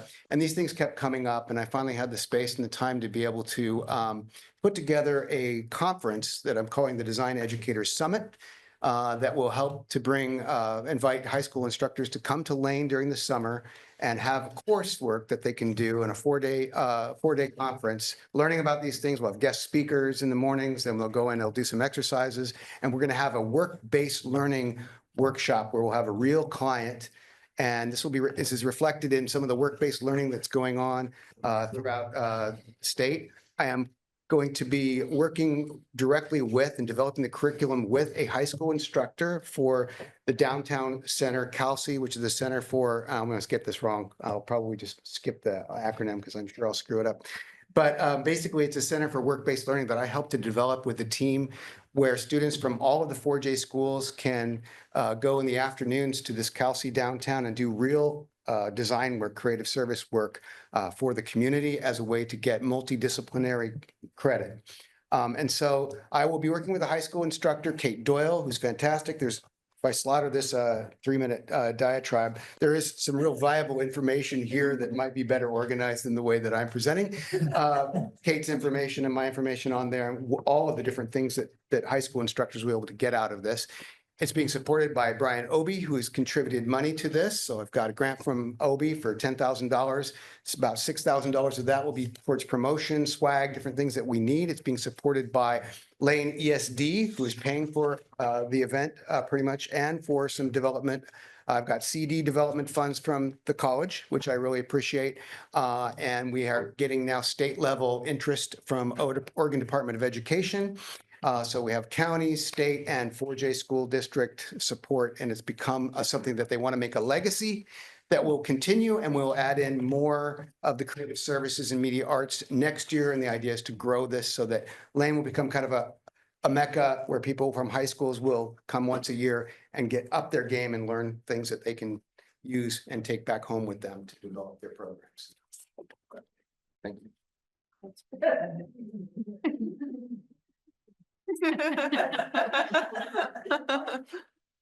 Ellen Osterkamp, Jen Goudreau, and Daphne Gabrielli. It's a hard act to follow. Okay, so good evening, President Bolger, members of the board. For those of you who don't know me, my name is Ellen Osterkamp, and I am the Dean of the Arts Division here at Lane. I just wanted to take a moment this evening to expand on the impact of the faculty and staff here in the arts at LCC, as well as the importance of continuing to value the arts in our very ever-changing world and funding models. So as you've heard this evening from our students and faculty, the work of the arts doesn't just stay in the classroom. It extends into our community and now across our state. But in addition to that, we have faculty members who've been juried into nationally recognized artistic groups. We have faculty who have large-scale sculpture projects in universities, colleges, and veteran homes. We have an internationally recognized playwright, renowned singers and musicians, internationally recognized muralist, Tom, who just did the moonwalk out, and aquarium designer, and faculty who have been invited to participate in national conferences, symposia, and residencies in acknowledgement of the work that they create and bring to the artistic community. And in their spaces here on campus, they are continuously encouraged by one another to strive for excellence and are supported by a staff that is dedicated to the work of the arts. To say that I'm proud and inspired every day is an understatement. So why is this important? Well, we all read the news every single day. We know that the NEH is now underfunded. We know the NEA is having to pull grants. We know that in 2022, the Arts and Economic Prosperity Study said that $124 million in revenue was brought to Lane County because of the arts alone. 2,700 jobs in the arts brought revenue to this county, in particular to the city of Eugene. This $34 million in audience spending was brought to the city of Eugene in 1 year alone, just because people came to Eugene to attend art events. So this tells us two things. The arts are essential for the economic prosperity of a community. And two, as an institution of an education, it is important that we continue to support those areas. And I am very lucky to say that I feel that we have an administration that does so. Because we're trying to develop the students who will be those economic drivers for the future. You got to hear from 5 of them tonight. So I'm going to end with an exciting announcement that correlates. You should hopefully have heard in your board packet tonight that we have chosen a muralist for the new health professions building. She will begin this summer. Her name is Jesselyn Brinkerhoff. We have officially signed her contract. She was chosen from a national call of 140 finalists. It got to 20 finalists at a blind call, and she made it to the top 3. And then she was the final chosen artist. Jesselyn is a local artist. We're very lucky to have chosen somebody locally. She happened to go up against so many national artists. She received her BFA from the U of O, but she also studied art here at Lane. So thank you.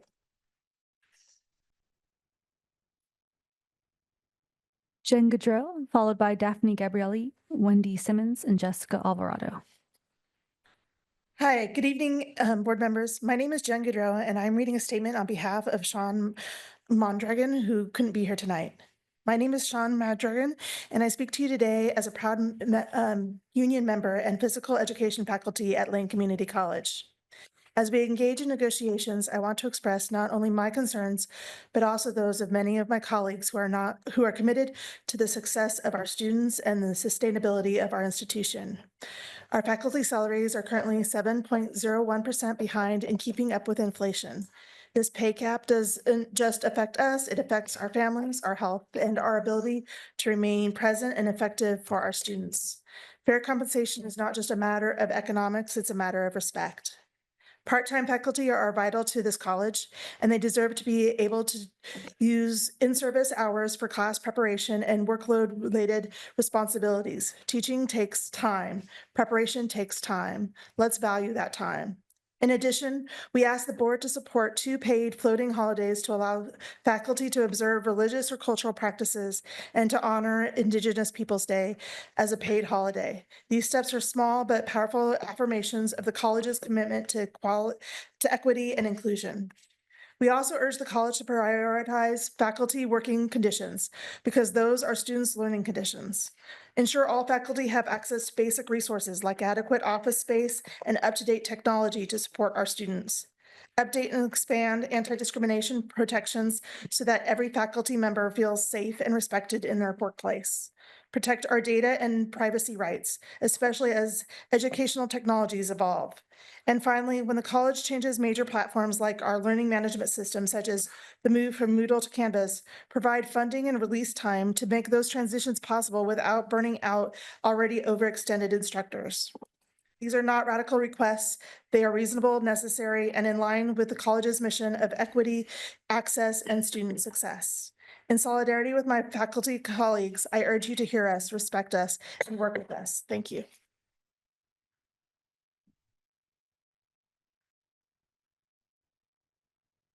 Daphne Gabrielli.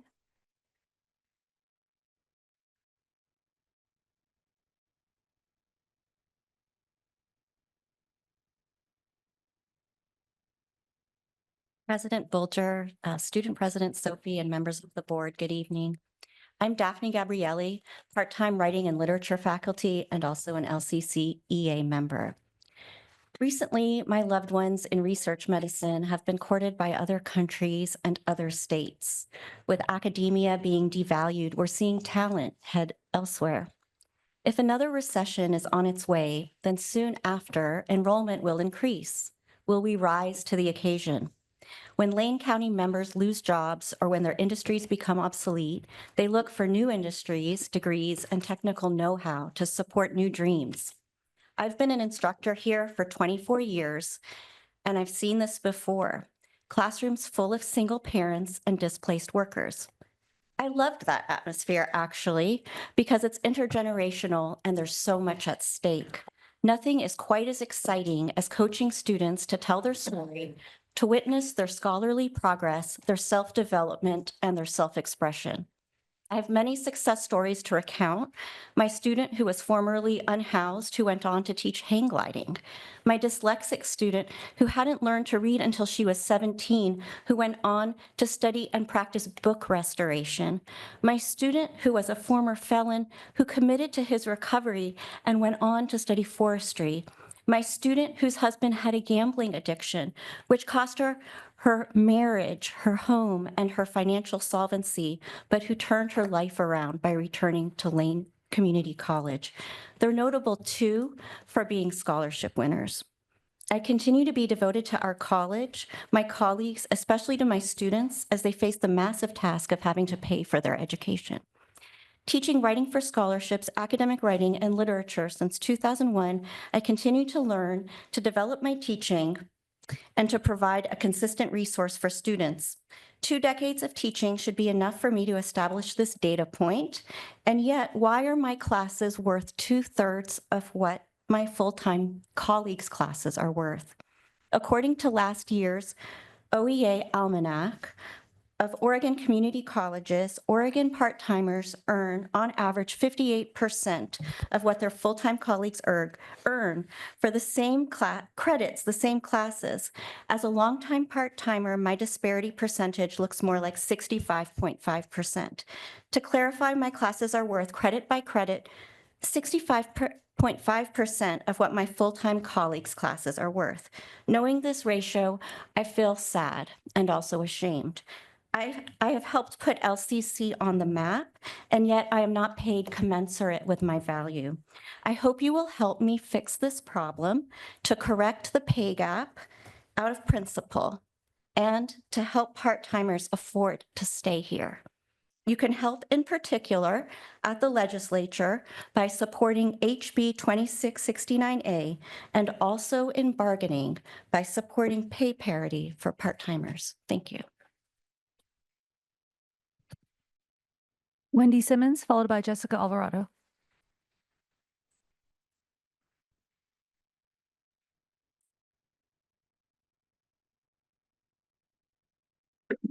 Hi, I'm Wendy Simmons, and I'm speaking on behalf of Kate Sullivan, who couldn't be here tonight. She writes, Esteemed Board of Education, my name is Kate Sullivan. I'm faculty at Lane and a member of the LCCEA. As the chair of the Academic Program Review Oversight Committee, I work closely with faculty across campus as they examine the efficacy of their programs and identify areas for improvement. I would like to draw the board's attention to the increasing number of student accommodations and the school's challenges with providing sufficient support for these students. This impacts faculty workload and can impede student success. Many of us recognize that the student body is substantially more diverse than it was even 5 years ago. In the past, faculty may have gone terms or even years without having a student in need of accommodations in their classroom. However, today it is not uncommon for faculty in some areas to have several students in each class need accommodations. In some cases, 1/3 to 1/2 of a given class. This is not an exaggeration. Some of my colleagues do not feel comfortable and entitled to speak publicly about their struggles with this, and they are struggling. Indeed, Lane's rate of accommodation is higher than that of most other community colleges in the country. Over 10% of our students qualify for an accommodation, compared with around 3.5% nationally. For the faculty member who has 9 or 10 students in need of accommodation in a given class, additional time dedicated to meeting the needs of so many students can add hours of work to an already busy week. At present, Lane has no process in place to support a faculty member with so many students in need of accommodation. Indeed, it is unclear to me if we have any system for tracking what courses and which majors have a disproportionate number of students with accommodations or what the impact is on the faculty who teach these classes. More importantly, we have a CAR, the Center for Accessible Resources Department, that appears understaffed and struggles heroically to meet the needs of students under their authority. In addition to the aforementioned considerations about faculty workload, we should also be tracking the impact on student success when so many students are clustered in a few programs and/or with a few faculty members. It would be useful to understand this problem and what measures could be deployed to assist both teachers and students in these classes. I confess that I do not have a clear sense of how to redress the problem I'm describing, but I do believe that adequately staffing CAR is one important step, as is surveying faculty about the impact on their workload, as well as determining how such clustering may affect student persistence and success. Thank you for your time and attention. Jessica Alvarado, followed by Amy Beasley. Hello to esteemed colleagues, board members, SGA President Gibson, cabinet members, and President Bolger. Thank you all for your service, by the way. I am Jessica Alvarado, and I'm reading this statement for someone who cannot be here tonight. Good evening. My name is Sarah Washburn. I'm an LCCEA member, and I teach history here at Lane. I am here tonight to speak to a specific concern regarding faculty work conditions, namely academic freedom. As we traverse these uncertain times, one thing remains consistent, and that is our need to support one another and our community. I find it disheartening at this moment in the way history can be twisted to fit someone's political view without any type of research. or the attempt to simply erase groups completely from our collective memory. From Harriet Tubman, the Tuskegee Airmen, the Navajo Code Talkers, to Jackie Robinson, all of these individuals played a significant role in our shared history. I find my role as a historian to make sure that our students are taught history, all of it, and are equipped to analyze and question sources. History is amoral. It is not there to make someone feel comfortable. And if you do feel comfortable, you are not studying all of history. As renowned historian Lawrence Rees once said, history is a warning. I ask the board and the administration to help ensure that our academic freedoms as faculty are not eroded as we navigate the current social and political state of our country.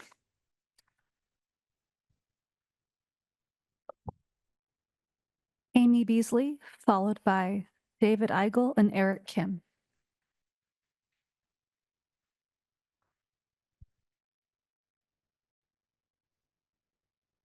My name is Amy Beasley. I'm reading a statement on behalf of Jamie Goodrich, or Chef Jamie, a part-time faculty member and LCCEA member in the culinary program. I'm reading this as an LCCEA union member in solidarity with my faculty colleagues. Good evening, esteemed board members. One of the most pressing issues we face as faculty, particularly in the culinary programs, is the lack of resources to effectively support both students and staff. The budget limitations we face are evident across the board, especially when it comes to the kitchen and equipment necessary to teach. During last year's fall term, I had 19 students in a kitchen meant for only 16, with equipment for no more than 8. These conditions mean we're often scrambling to manage safety concerns and ensure the students have what they need. When equipment breaks down, we're told there's no budget to replace it, forcing us to make do or even use our own money to purchase ingredients or donate equipment. Even more challenging is the amount of unpaid time faculty are expected to work. As a part-time faculty member who essentially works full-time to keep the baking and pastry program running, I regularly exceed the allotted time for class preparation. With the nature of the culinary industry, class prep isn't just about writing a lesson plan. It involves adapting to ingredient shortages, price increases, last-minute changes in product availability, and sometimes doing additional shopping to fill gaps. Events like Chef's Night Out, which directly benefit our students, require a minimum of 15 hours to plan, prep, and attend. In addition, the unpredictable nature of teaching in the kitchen means that when things go wrong, whether it's a conflict between students or an accident involving equipment, I am forced to spend extra hours managing these situations. And when students need individual attention, we simply don't have enough time during class hours to meet all of their needs. The lack of support from the college, combined with these ongoing resource and financial challenges, creates an environment that is not only difficult for faculty, but also places a strain on the students who rely on us for their education. I know I'm not alone. Many instructors face similar challenges. What we need is not just acknowledgement of these issues, but action to provide the necessary resources to support faculty. This includes proper funding for equipment, adequate office space, technology to enhance teaching, and compensation for the unpaid hours we spend ensuring the success of the program.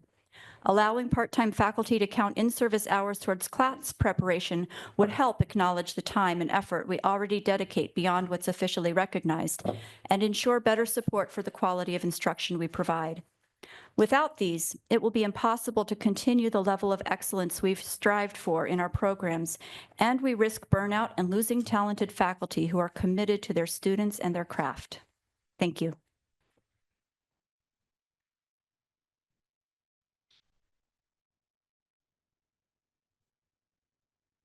Good evening, all. In 2016, I read the U of O Dunn, I'm David Eigel, the U of O Dunn report on the day it was released. Within 10 minutes, I'd found what appeared to be a strong indication that the report was seriously flawed. My subsequent research revealed a screw-up that would be hilarious were it not tragic. Professor Frederick Dunn was not the Eugene Ku Klux Klan exalted Cyclops, nor active with his local KKK. In the course of my research, I have been disheartened to learn of the widespread production of false history by ideologically driven individuals. Institutions that should be committed to honesty have been corrupted into purveyors of defamatory filth. I have been I have 6 websites addressing issues, and they're available through faculty and the board. The Lane County History Museum has produced a great deal of misinformation. Each year, visitors to the Lane County Fair comprise most of the visitors to the museum. I ask that everyone contact the museum and the county commissioners to provide corrective information during this year's fair. On a happy note, my newest website documents the life of Wiley Griffin, Eugene's first Black homeowner resident. As a result of his job in Eugene as a streetcar operator during his first 3 years here, he became Eugene's probably best-known citizen. He made many friends. He was an appreciated and honored member of the Eugene community. In 1908, a bachelor, he placed a notice in the Eugene newspaper thanking those who had cared for him during his recent illness and offering his help should they ever need it. In 1912, he was working near Salem. He was quoted in the press as saying that there was no place he would rather live than Eugene, Oregon. He was subsequently hired by the Elks Club. He became ill in 1913. Members of the Elks Club went to his home to care for him. He died, and the Elks Club paid for his funeral, wake, and burial. Despite what some have been saying lately, Eugene was never a sundown town. Thank you. Eric Kim.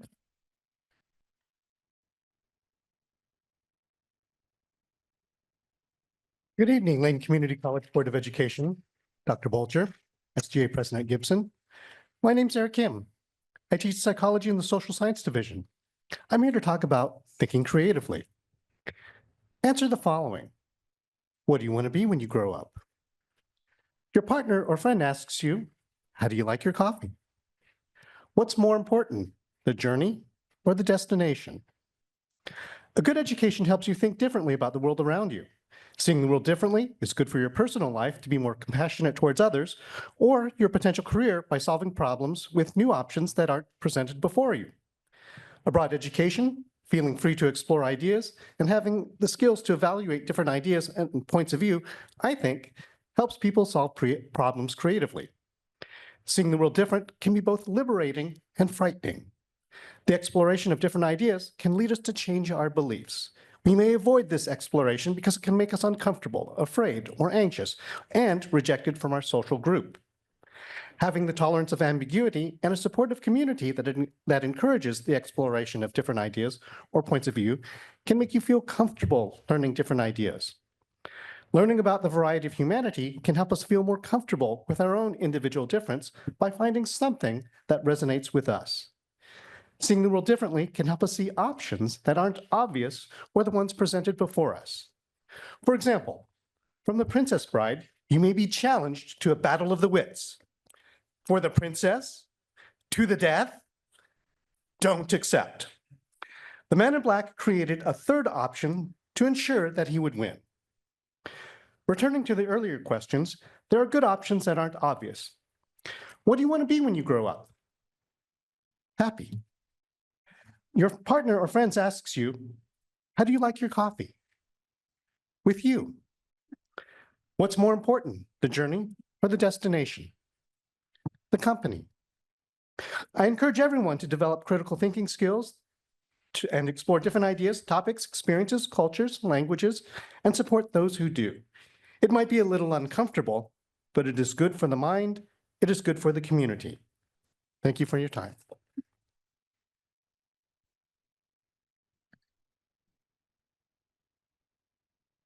Thank you to everyone who provided testimony. That is the conclusion of the public comment period.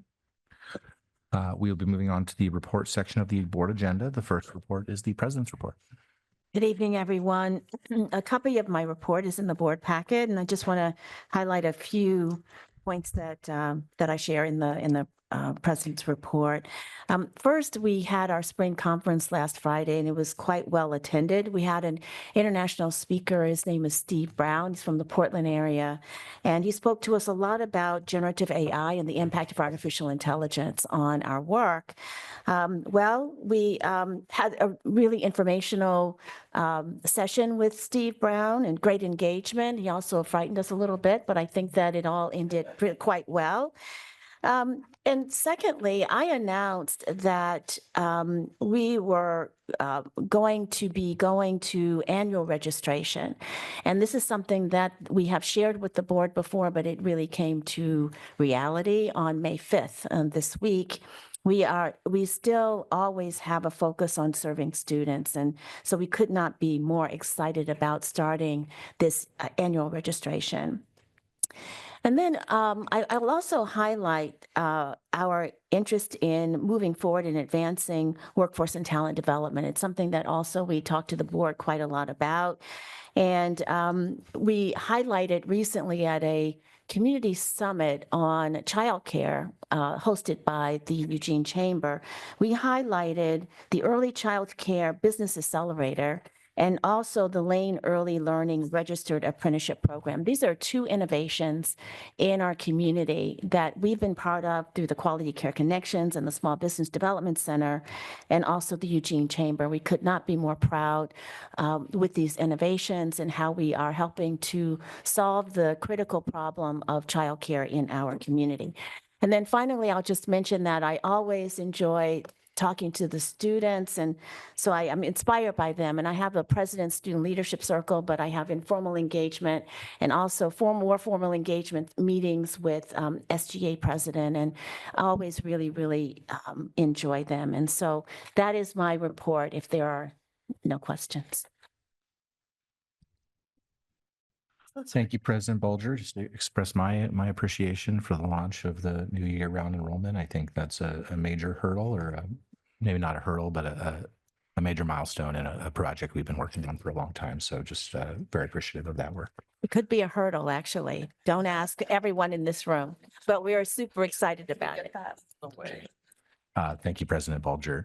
The next report on the agenda is from the Student Government Association. Sophie, will you please provide the report?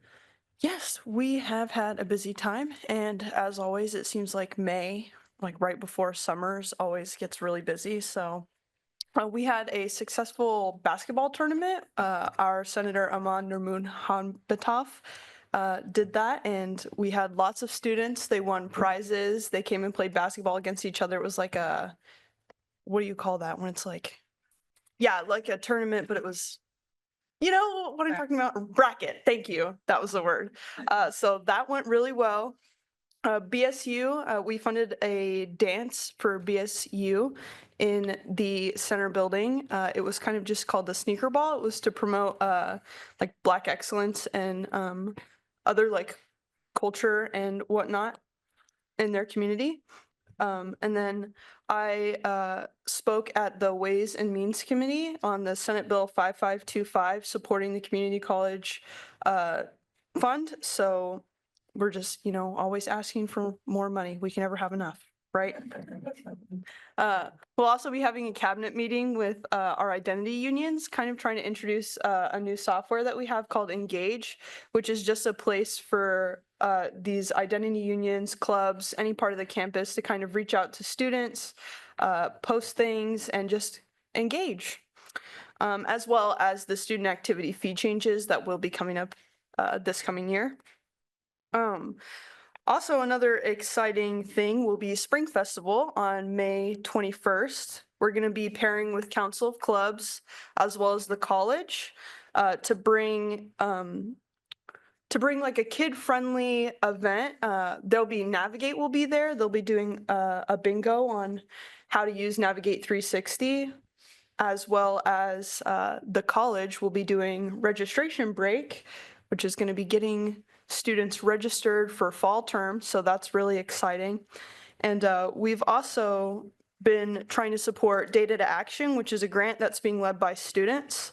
And the students are working on it in collaboration with Student Life and Leadership and Kathy Thomas and Childcare and many others to bring support to parents and children. One of the ways that we are helping out is by supporting the culture of this campus by making our spaces more kid-friendly. In our partnership during Spring Festival, this grant is bringing inflatable obstacle courses, and we're going to encourage student parents to bring their kids to the event. So that's going to be hopefully really exciting. Lots of things will happen. And, commencement's coming up, so student government is going to provide a gift to all of our graduates. It's going to be just like a little leather journal and pen. And last but not least, I wanted to introduce Amelia. She'll be our incoming student body president. I'm really excited to see the work that she does and the growth that she'll have. So yeah, thank you. Thank you, Sophie. The next report is from LCCEA. Adrian, will you please provide the LCCEA report?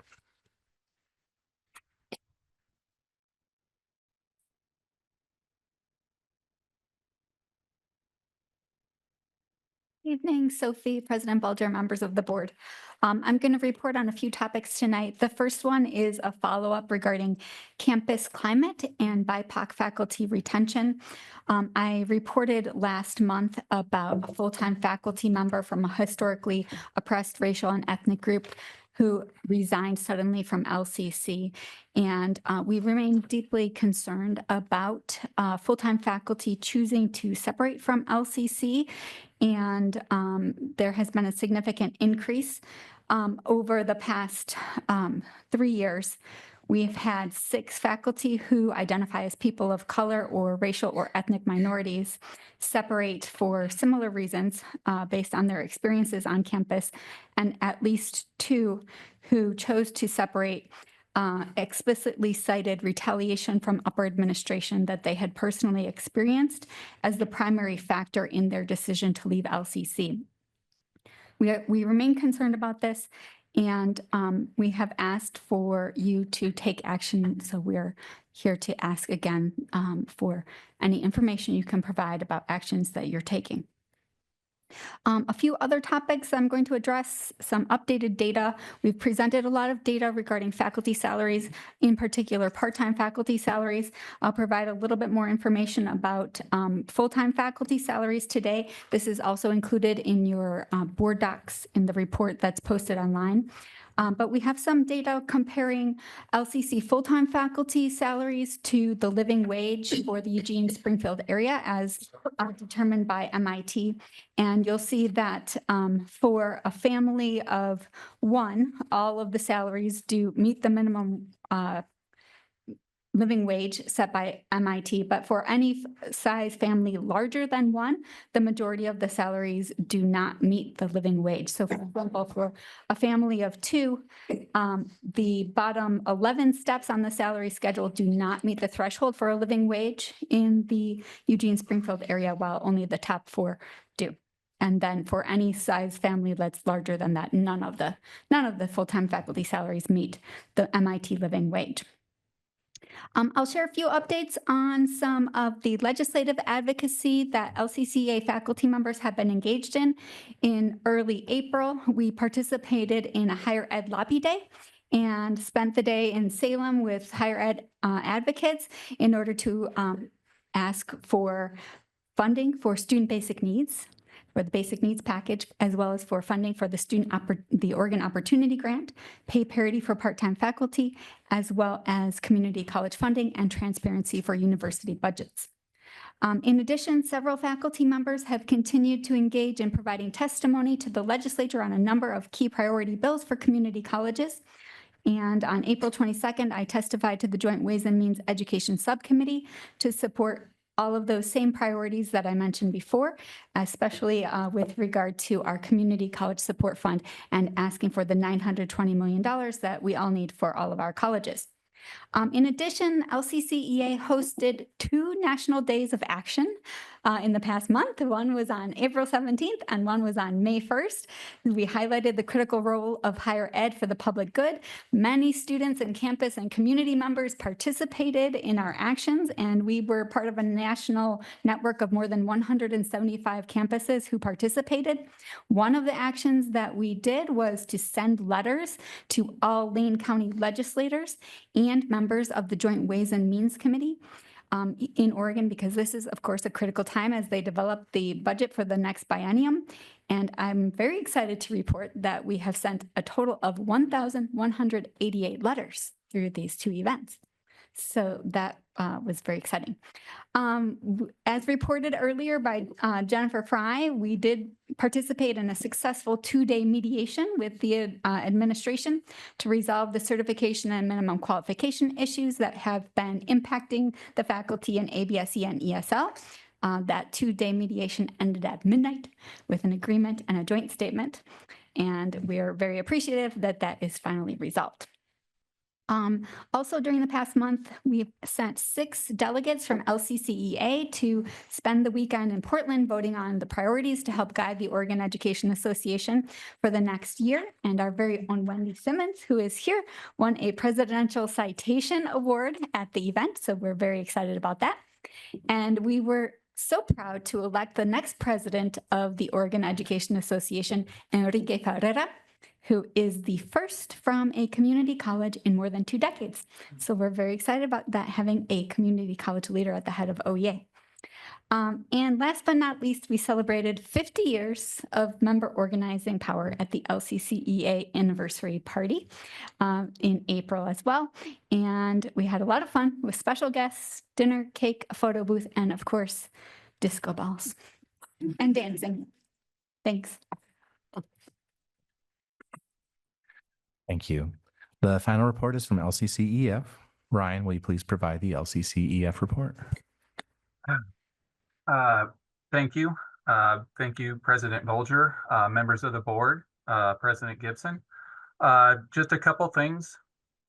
First, as you know, LCCF is currently starting our contract bargaining reopener. We are still currently negotiating our ground rules with the college. For the most part, we do have just about everything tentatively agreed upon. We are still negotiating a couple issues, and we do hope and believe that we are very close to a full mutually agreeable deal that we can sign off on and move on to actually negotiating the contract itself. Second, we are working with the college over an agreement that we reached during the last full contract regarding having a stronger policy and procedure about addressing issues of harassment and or bullying that might be happening on campus. We feel that the classified staff are looking for more in place, policy, possibly procedural, to address issues that might be coming up or are happening on campus that can help mitigate any behavior that could make for an uncomfortable or even worse hostile work environment that might be happening. And last but not least, real quick, we have 5 delegates from the college that are going up to Seaside this weekend to represent AFT Oregon, to go over a few things that AFT Oregon has. They have about 6 or 7 policies that they would like to vote. So we are going up to help in the delegating of that as well. With that, that's all I have for tonight. Thank you. Thank you very much. With that, we've got about an hour left on the agenda. I wanted to check in with folks if you would want to do a short break or if we should go through till the end. Yeah, I would appreciate a break. why don't we come back in 9 minutes at 7:30? Thank you. Greatly appreciated. Thank you.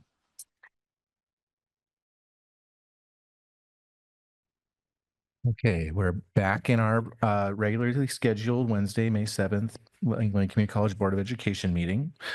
We are on to our consent agenda adoption. Are there any changes to be made to the consent agenda? Julie? Pull item I. Okay. Are there any other changes to the consent agenda? Okay, do I have a motion to adopt the May 7th consent agenda with item I pulled? I'll move to adopt the consent agenda. Is there a second? Second. Okay, all in favor, say aye. Please say Aye. aye. Okay, and all opposed, please say nay. And that passes unanimously. Julie, do you want to comment on item I? I just wanted to add the one item that was kind of left off in the process of doing it, which was that students would be prioritized and allowed to speak first. I think we all agreed that we wanted to do that for public comment. And so I just wanted to add that to this policy. So if everybody's amenable to it, I'd just like to have that one line added. Yeah, can we screen share this policy, please? And then I see Kevin in the queue, and then I'll add myself to the queue as well. Meeting moved.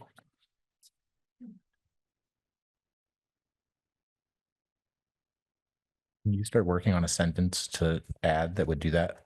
Sure. Okay. Kevin? Yeah, help me remind about our conversation regarding the multiple people reading serial letter. How did that, I don't remember how that resolved.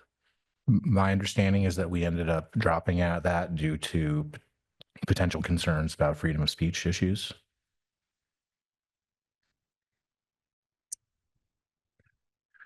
And then anything else, Kevin? No. Okay. And then my concern, right before the part in green, I think we need to change the sentence, remove sentence 2 and replace it with each speaker shall be limited to 3 minutes. I believe that's what we decided at the board meeting.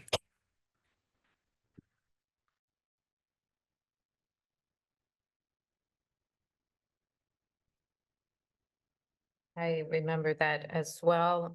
And then the part in green covers the other part of the discussion because it had to do with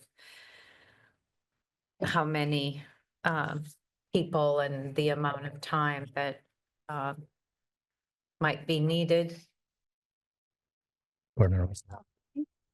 Sentence 2 isn't referencing the individual speaking. It's referencing the agenda's allotment for the public comment. Right. And so when we discussed this as a group, the idea was, okay, do we have an unmounted allotted time, say 45 minutes, that we then vote to increase? Or do we just say, we're going to give every speaker 3 minutes, and then once there's 20, we're going to reduce it down to 2? Okay, I didn't think it was that big. I'm fine with that. Chair Mulholland, I now recall the item that the board was talking about with respect to multiple people reading a particular item in public comment, and that is actually still in the hands of outside counsel to take a look at, because there was a free speech question about that. And what I shared at a meeting is that it was in the hands of outside counsel, and that's where it still is. Okay. Would folks like to wordsmith this and approve it tonight, or can we bring Julie's sentence and the change the sentence 2 back next month in the consent agenda next month? Can we just add the sentence and approve it? Yeah. Do you have language written? Just students will be prioritized and allowed to speak first. Okay. Can whoever has access to the document add that at this time, like directly into the document, or is this a PDF? Okay. Can we add a new document that we can start in, or where can we type this in that we can all see it? We have the the addition in the notes, and we can certainly add it at this time. Maybe not at this time right now, but we can certainly add it afterwards. If the board wants to go ahead and approve this, that would be certainly fine, and we can certainly add this. And I will bring back the opinion from outside counsel when I've got it related to the outstanding matter. Okay. So I think what I'd like to ask for is a motion to approve this board policy with the addition of So moved. prioritizing students and allowing them to speak first, and changing the second sentence in the 4th paragraph to speakers shall be limited to 3 minutes. So moved. Second. Okay. All in favor, please say aye. Aye. All opposed, say nay. And that passes unanimously. Thank you very much. Moving on. The action item for this evening is construction manager, general contractor, CM/GC alternative contracting method for building 12 public safety renovation and elevated platform remediation project. The default method of procurement under the Oregon Public Contracting Code is competitive bidding, where a project is bid after completion of design and the contract is awarded to the lowest bidder. ORS 279C.337, however, authorizes the use of the construction manager, general contractor alternative contracting process. provided that the Board of Directors, acting as the local contract review board, approves an exemption from competitive bidding. Are there any questions or comments from board members for staff regarding this action item before we move forward with a motion? And we have Tom Goodhue at the podium for any questions the board may have. Vice Chair Altucker? Hi, Tom. Could you remind the board again the advantages of a CMGC contract? You know, I love it. How about that? We'll start with it. A CMGC contract, first off, we bring them on early. We bring them in during the design process so that they become a partner in it. They can look at alternative means and methods. They can reach out to a range of subcontractors to see both what labor is out there as well as alternative methods or what skills are out there. I'll give an example. During COVID, when we were doing Florence, that became a very big issue. Who was available to do such work? We've also reached out for larger pieces of equipment, what suppliers might be available to deliver in a timely method. So that's the first one, getting them involved early. We also work with them to set a budget early on. So during the design process, we have a projection of costs. We can adjust our design along the way before we submit for permits, before we finalize bids. We can adjust design to fit costs rather than an architect's opinion of cost. I'm an architect. I know what that means. It's not as good as a contractor.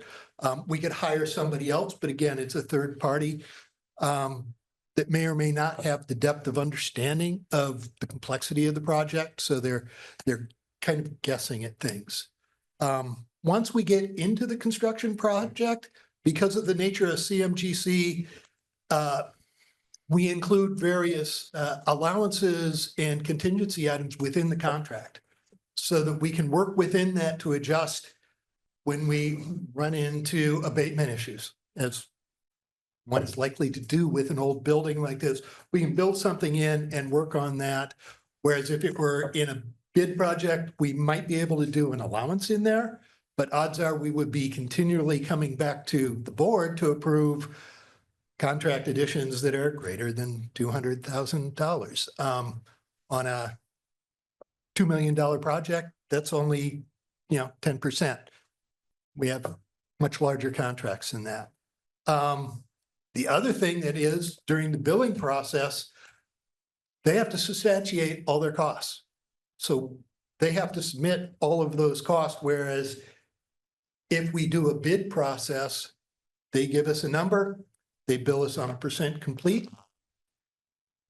We assume that all of that money has been paid out. They do have to provide lien waivers to make sure it's paid out, but we don't know whether they actually had to spend all that money or not. That's it. Does that kind of hit the high Yeah, level? I appreciate just the summary and Yeah. the review. Yeah. Board Member Mytal? Just sorry, follow-up question, Tom. You answered this to some extent already, but we had public testimony a little bit ago. I hope you were here and yeah. heard it. And the public testimony roughly was in opposition to the CMGC methodology. The complaint was that it costs us more in the long run and that we end up by not recycling the money into the community. I'm just wondering if you could, respond to those concerns. Give it a try. I've been involved, had projects involved in my 30 years as an architect, licensed architect.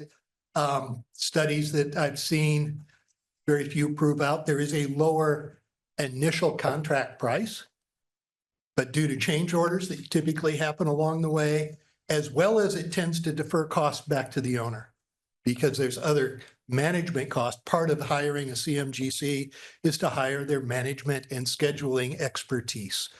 That happens early on in the project. All of those other costs that I would have to hire out or hire staff to do internally. We have a bond staff of 2 project coordinators, myself, and a finance person. So very limited staff that we really are dependent on our contractors to help us with this. To summarize, and my understanding is that if you compare the, let's say the bid price from a conventional process to the CMGC price, the bid price may in fact be lower, may not, but it may. Yeah. But that's not an apples to apples comparison. The end cost is almost never the bid price. And I think the other thing is that in a bid environment, those change orders tend to be more contentious because they're looking at it's not in the documents. So we're either working with the architect to prove that they are in the documents or they should have assumed that versus a CMGC also sets up the terms and conditions of what a change is. We already have preset markups, things like that, that aren't typically done in a bid document, in a hard bid type process. Board Member Weisman and then Board Member Fullnagy. Board Member Fullnagy. Yeah, thank you so much for that, especially the description of the costing and so forth. Quick question, is this going to in any way, shape, or form negatively impact our community benefits agreements that we've instituted as a college and throughout this bond measure? Oh, thank you for that question. It actually helps us. I Yep. think one of the big things that is a difference, if we do low bid, we accept whatever they provide. Yeah. We have no real recourse to say what we have. Community benefits, we have a living wage. Yep. 100% living wage on our projects. We have no real say in where they get labor from or the subcontractors work. On ITech, we had 65% by value of our contracting of local subcontractors. We had 62.1% of the labor force resides in Lane County. Numbers on health professions are similar to that. Gotcha. No control over that with. Absolutely. And there's also like apprenticeship requirements like hours and stuff like that. Those Yep, are the exactly. things that, yes, have Yep. much harder to pursue and ensure that they have it because we have to assume the low bid, they have the right to choose whoever they need to based on that low bid. Exactly. Great. Thank you so much.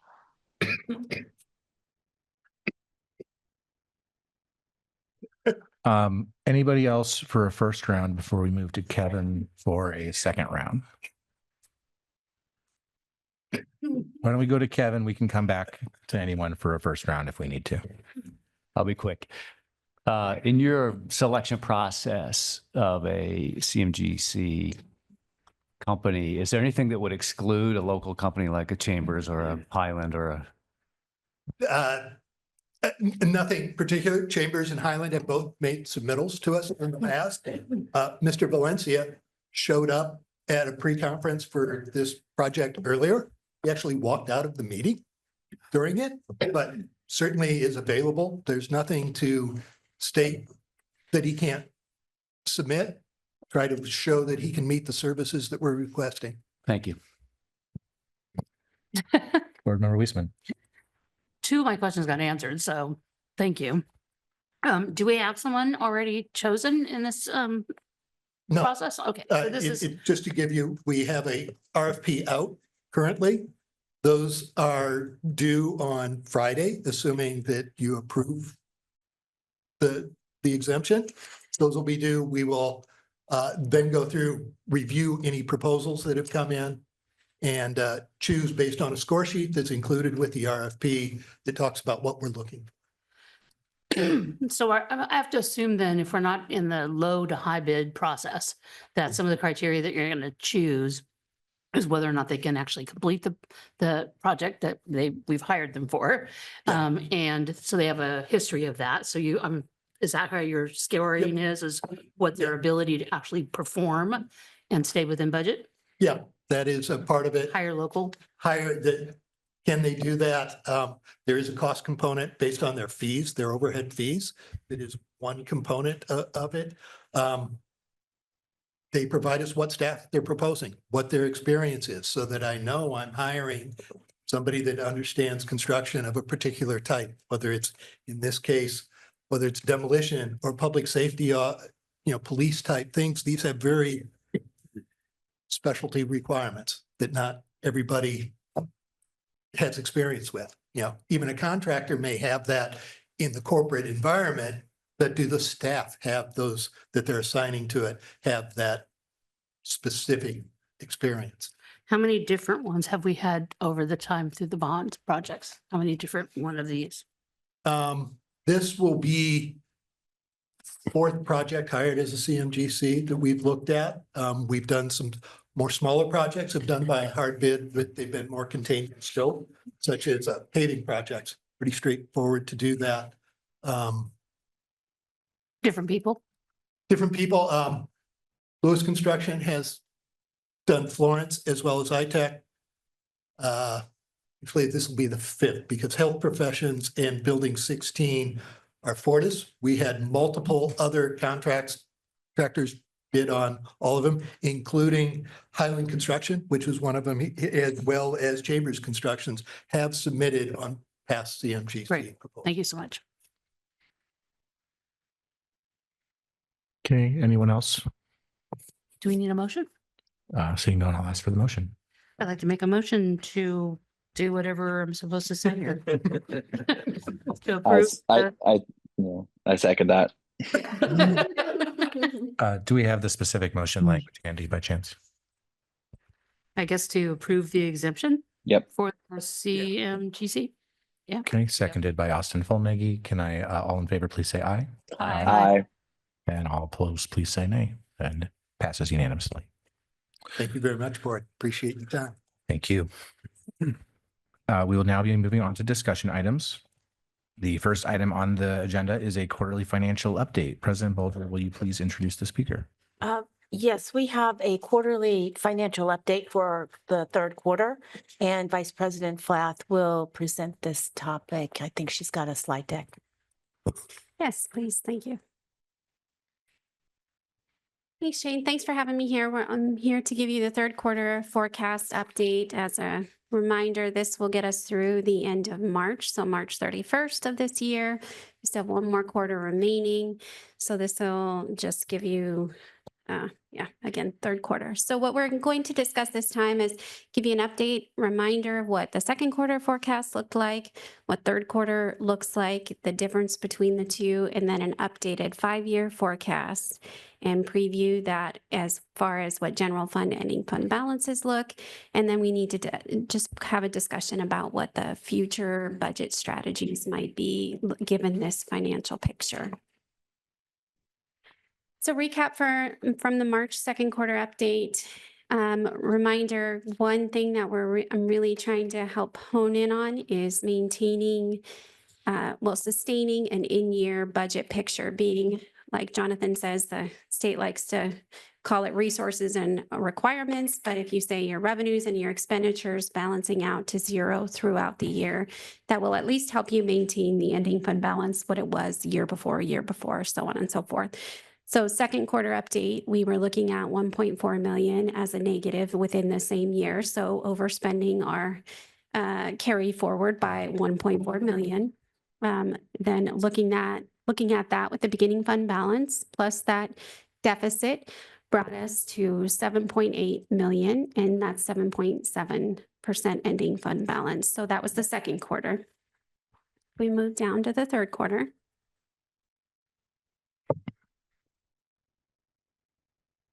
We're looking at the projected resources being 99 million, forecasted operating requirements being 100 million. Within the same year, we've made up some ground, but remind you, we did some strategic adjustments. Come January, we reduced the travel budget by 10%, reduced supplies. We had some IT reductions. We strategically held some open positions to make up over $1 million. We lose and gain some of that. So we did make up some ground on the current year looking picture. Our beginning fund balance is 8.3 million at this point, plus the deficit puts us at 7.5 million, which is slightly less than what we had on the second quarter. but that is strictly related to the beginning fund balance changing. And that's where I say our audit. I keep talking about the audit. We had an adjustment to make that. We had to add some general fund expenditures onto our prior year's report. That number hasn't changed since then. We are still finishing up the audit just to dip into that. We received an extension through May 30th. We are really close to finalizing that. Again, we're just strategically trying to make sure we get all those numbers right and have everything booked that is appropriate that we can, as far as our reconciliations have. So that does take our ending fund balance projected in the third quarter down to 7.5%. Okay. So changes from the second quarter to the third quarter, beginning fund balance decreased by 876,000. The current year revenues increased by 722,000. We did see a higher than what we had projected in tuition revenue, which was a positive thing. And we had a decreased revenue with bad debt. So that was both positive. Our expenditure line increased by 176,000. That's kind of minor from one period to the other. In a $100 million budget, that's not pretty, that's not very substantial. So we have one more quarter remaining and we're holding on this particular picture at this point. If we go down to the charts, this is where all the fun stuff seems to happen. We look at it. So we take that picture, we take what we're developing for the 2026 budget, we project that forward with all the conditions of being salary increases, increase in tuition revenues, increase enrollment, project that forward. What the picture is looking like is in year, we are still going to be upside down within each year. So upside down to me would be we are still spending more than we bring in revenues per year. And on average, and this is later in a slide, but just to give a kind of a recap of what that looks like, we are overspending by about 2% every year. So our expenditures are exceeding our revenues by about 2%. And that does end up compounding. If you think about, so if we overspend this year by 790,000, we overspend next year by $1 million, we overspend the year after, that's how you slowly deplete your carry forward and you no longer have a carry forward. You have a scrunchy look. Is what's marked in gray the ending year balance or the annual deficit? The annual deficit. Okay. Yes. So that's mislabeled there. So that's the annual deficit. It's the ending yearly balance. So when I'm saying yearly, it's just within the year. That's what. Okay. So it is the annual deficit is a different way of saying it. Yeah. Okay. Yeah. It's just within that year, not including, so carry forwards But would be separate, right? Different than the ending fund balance. Different than ending fund balance. Correct. You got that. No other?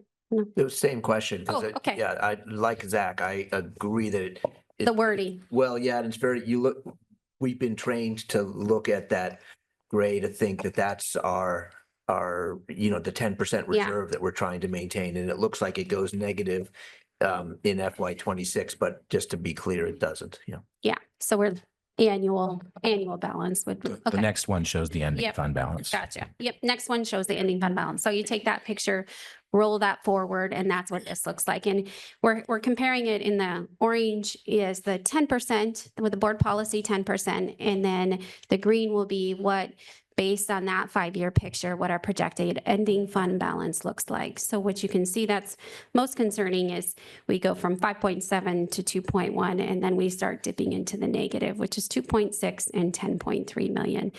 And it just kind of continues from there because you're slowly depleting that. Commissioner Mytal, Representative Mytal. So like a negative and so this is the reserve, right? So we're saying in FY 28, at the conclusion of FY 28, we would be negative 2.6. To me, that means we don't have the money to pay our bills. Am I misunderstanding that?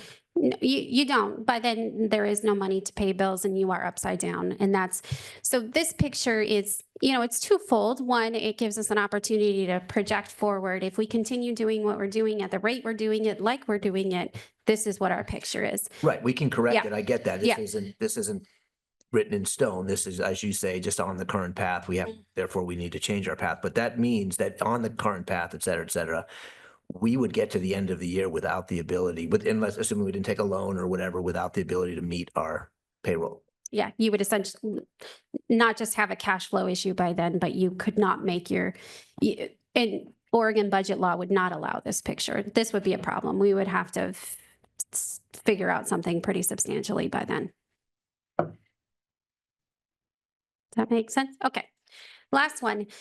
So given that picture, financially, we need to start looking at the strategy of not being in that particular picture. So if you just look at it one year at a time, again, this is where we're seeing a pattern of where expenditures are outpacing our revenues by 2%. So fiscal year 26, our deficit's 1.7 million, and that accounts for some vacancy savings. So if you go back and compare that with the budget, this 1.7 assumes that we're going to make up some vacancy savings within that. So then by 27, if we stay on track, which includes vacancy savings, it's 3.7 million. Then it goes to 4.6 and 7.7. And then that rolls over into the ending fund balance. So a strategy that we need to look at and start discussing is how do we reduce ongoing expenditures? Because what's essentially happening is if we let me say personnel, if we build in positions this year of $1 million, those positions continue at $1 million plus 8% next year, plus 2, and then it kind of goes on from there. So if we strategically start looking at, okay, we have 26, we have a proposed budget to 26, but we get into 26, we can start looking at what we did this year, which we strategically pulled back $1 million. We would look at strategically pulling back another $1 million. That'll put our ending fund balance at approximately 6.8 million. We did strategically already reduce as much as we can out of that budget because as you saw, the things that aren't built within that budget, not to go too far into that, is we also have to start looking at strategic investments on top of that. We did pull down deferred maintenance, things like that, which we'll talk about in the budget committee.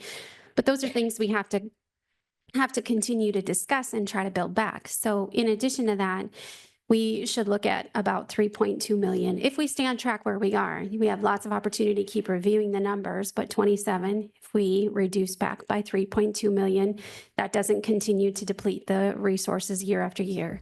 Same with 28 and 29. So by the end of fiscal year 29, all things stay true and we do these reductions, we'll have an ending balance of 12.9 million, which would get us to our 10% ending fund balance. And mind you, when we looked at the history of Lane, I think it was 2016, 2017, there was a 16% ending fund balance.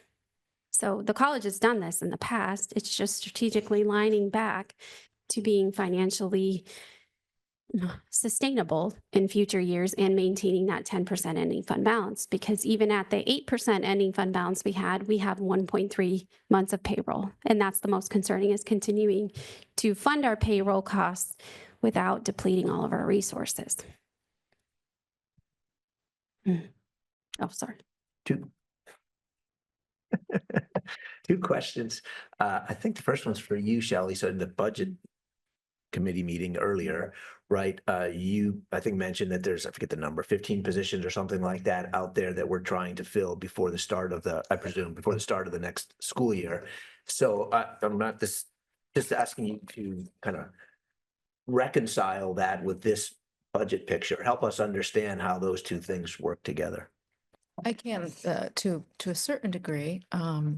So one of the things that the board should be aware of is for our faculty contract, we do have an obligation for 60% of our full-time equivalents needs to be contracted faculty. So we know what that number needs to be for next fall.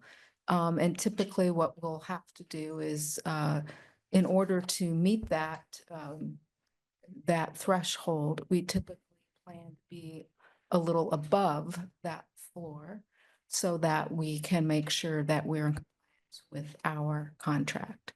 So right now, the positions that we have budgeted puts us in a place where we can meet our contractual obligations. And the other question is, it also goes back to budget committee stuff that you all presented us a budget, right? And Jonathan described how the processes that it goes through, lots of committees and input and all that kind of thing. And of course, so different folks who participate in that process have different priorities. You're giving us sort of this financial kind of constraints that we need to be thinking about. Does the institution at a high level have the ability to kind of shape the budget at the end of the process to make sure that we're moving towards a path of fiscal health?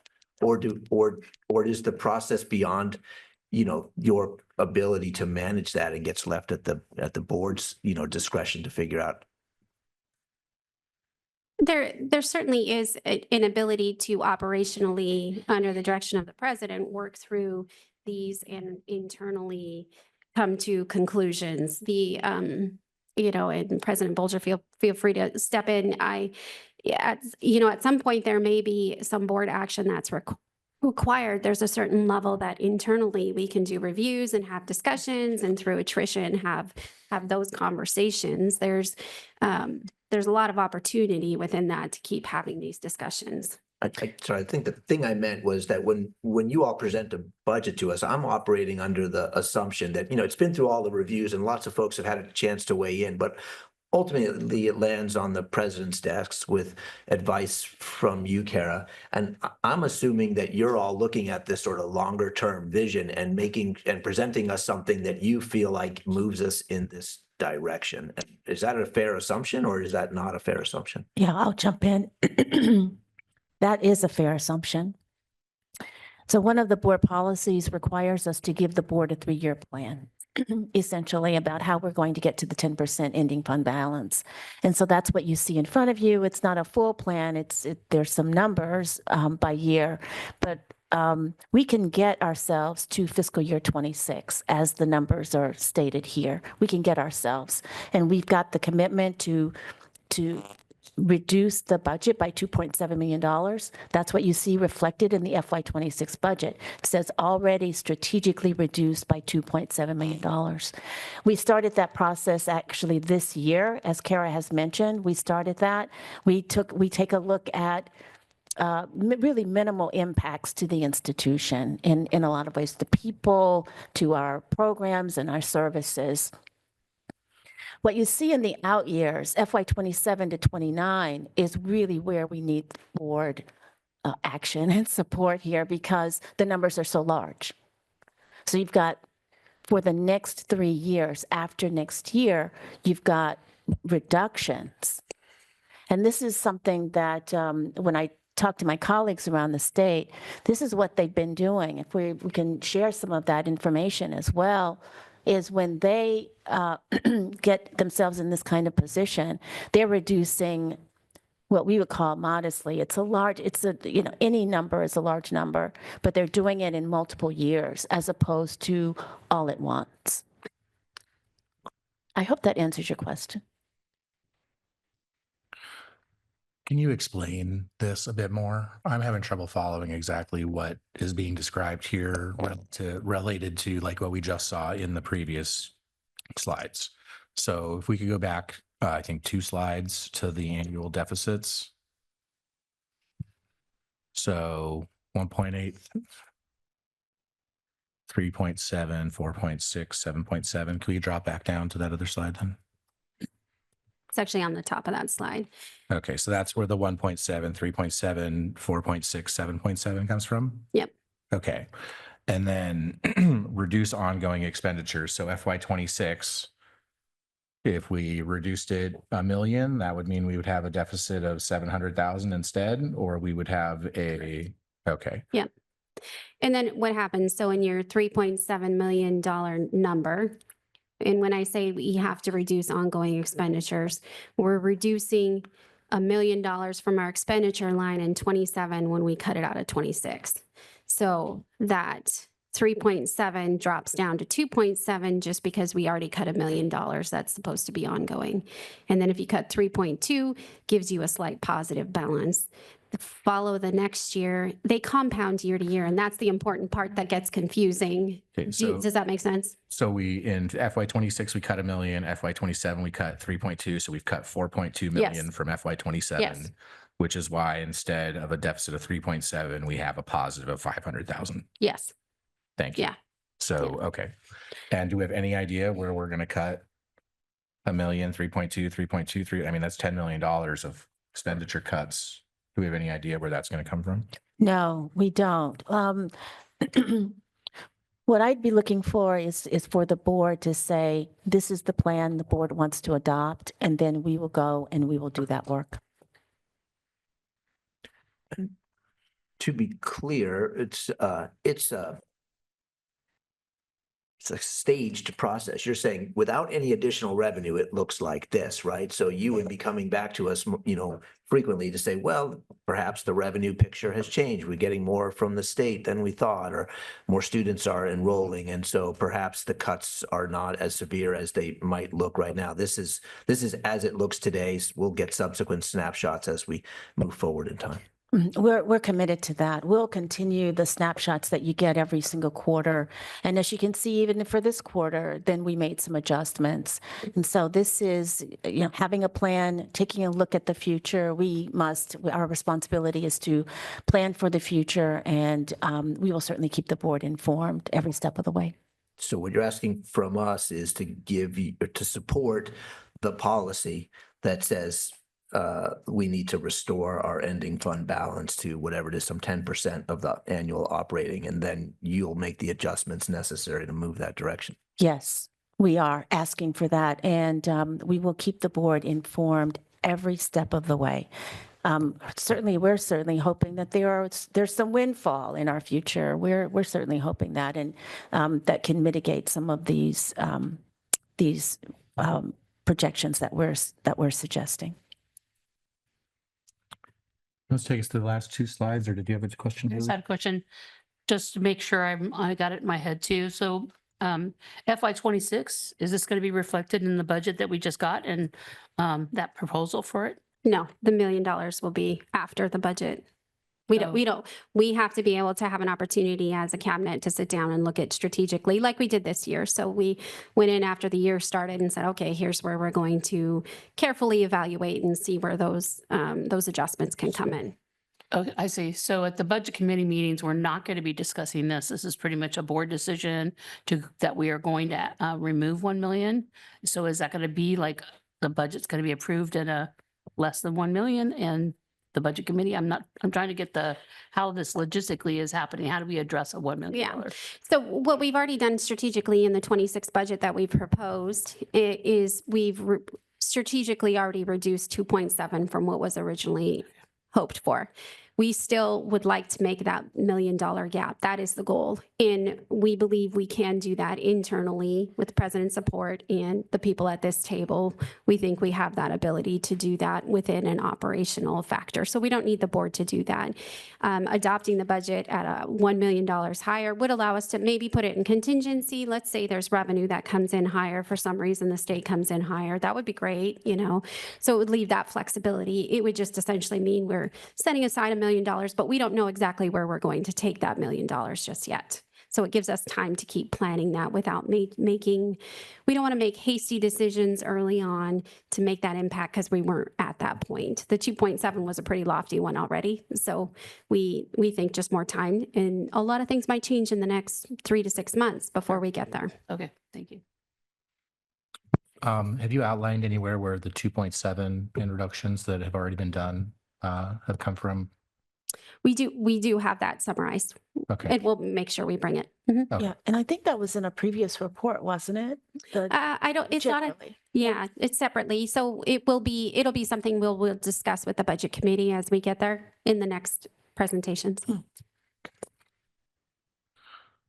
But to reiterate what Julie said, the additional $1 million in additional reductions is something that you're expecting we would not get to in the next 3 weeks. We would loop back to that, and you'd come back to us with proposed cuts. Correct. Yeah.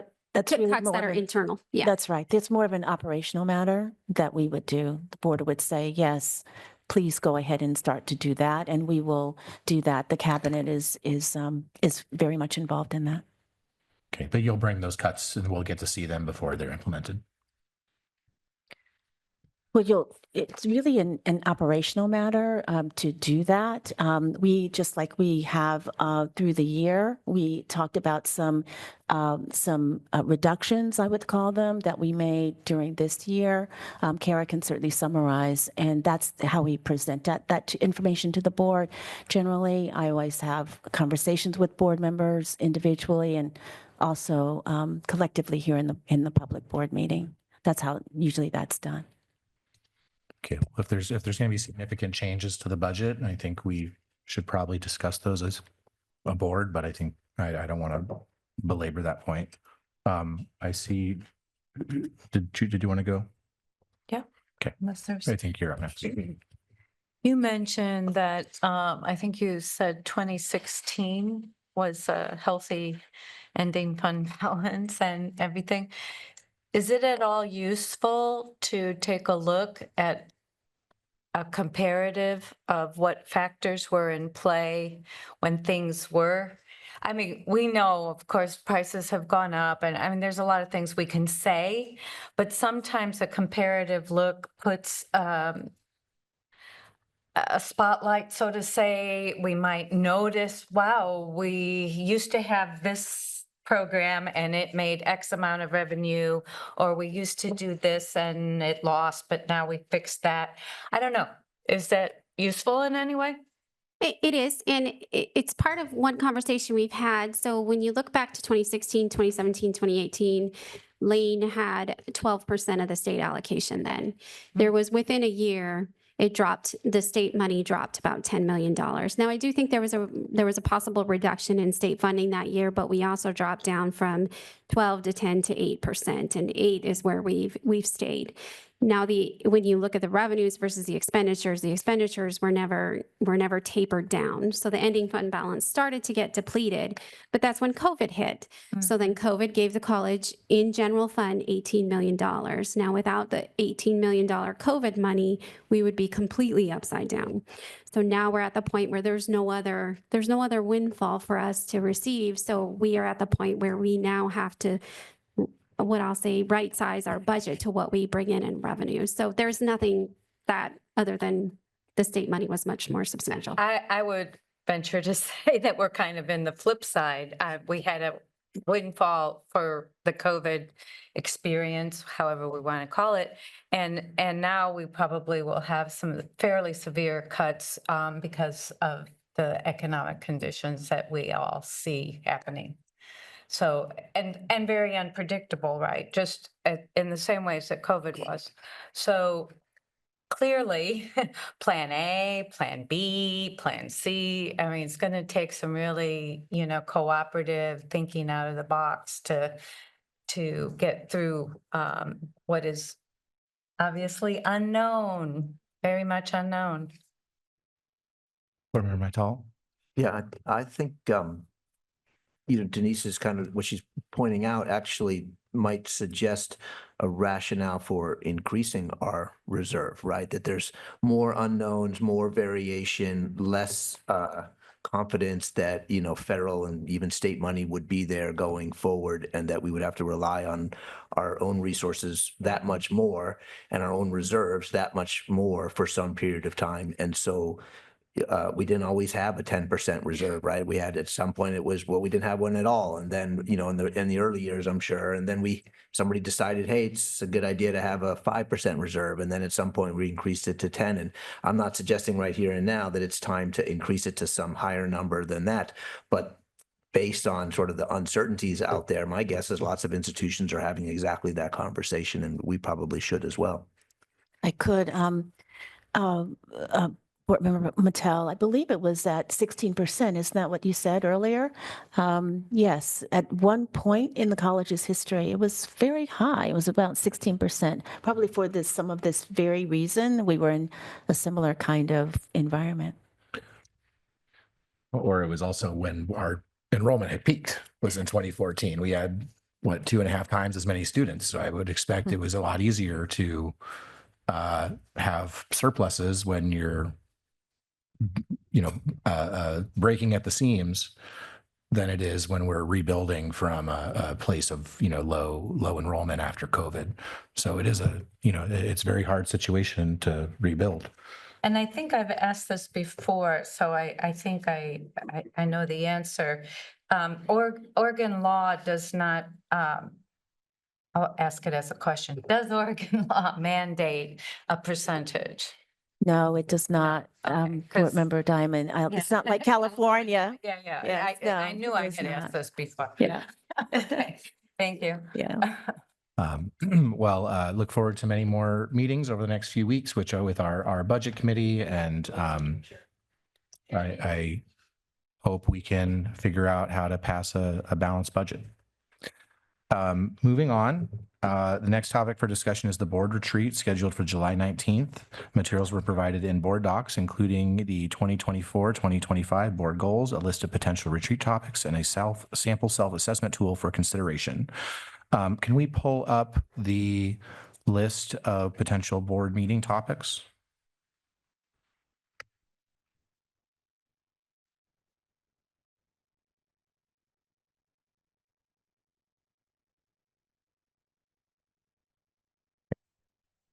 So I think what I'd like to start with, is there any additions for additional ideas for potential retreat topics that anyone would like to add? I have a question. Yes. Since I wasn't involved prior to the creation or the development of what was going to be discussed at the retreat last year, I attended the retreat, but not what was going to be discussed. I've been to lots of different retreats, and the ones that I've been to have always been outrageously successful when a outside third party, skilled and trained and working with boards like us, bring the retreat content to us, that we talk about whatever some of these things are, and that they facilitate that entire process so that we are taken care of. We can build trust, we can get to know each other, we can do all those things. Is that something that we need to discuss tonight to do that? Or how does this decision get made, and how do we make that kind of recommendation? My understanding from the process that President Bolger shared with Vice Chair Alltucker and myself is that we would discuss the retreat topics tonight.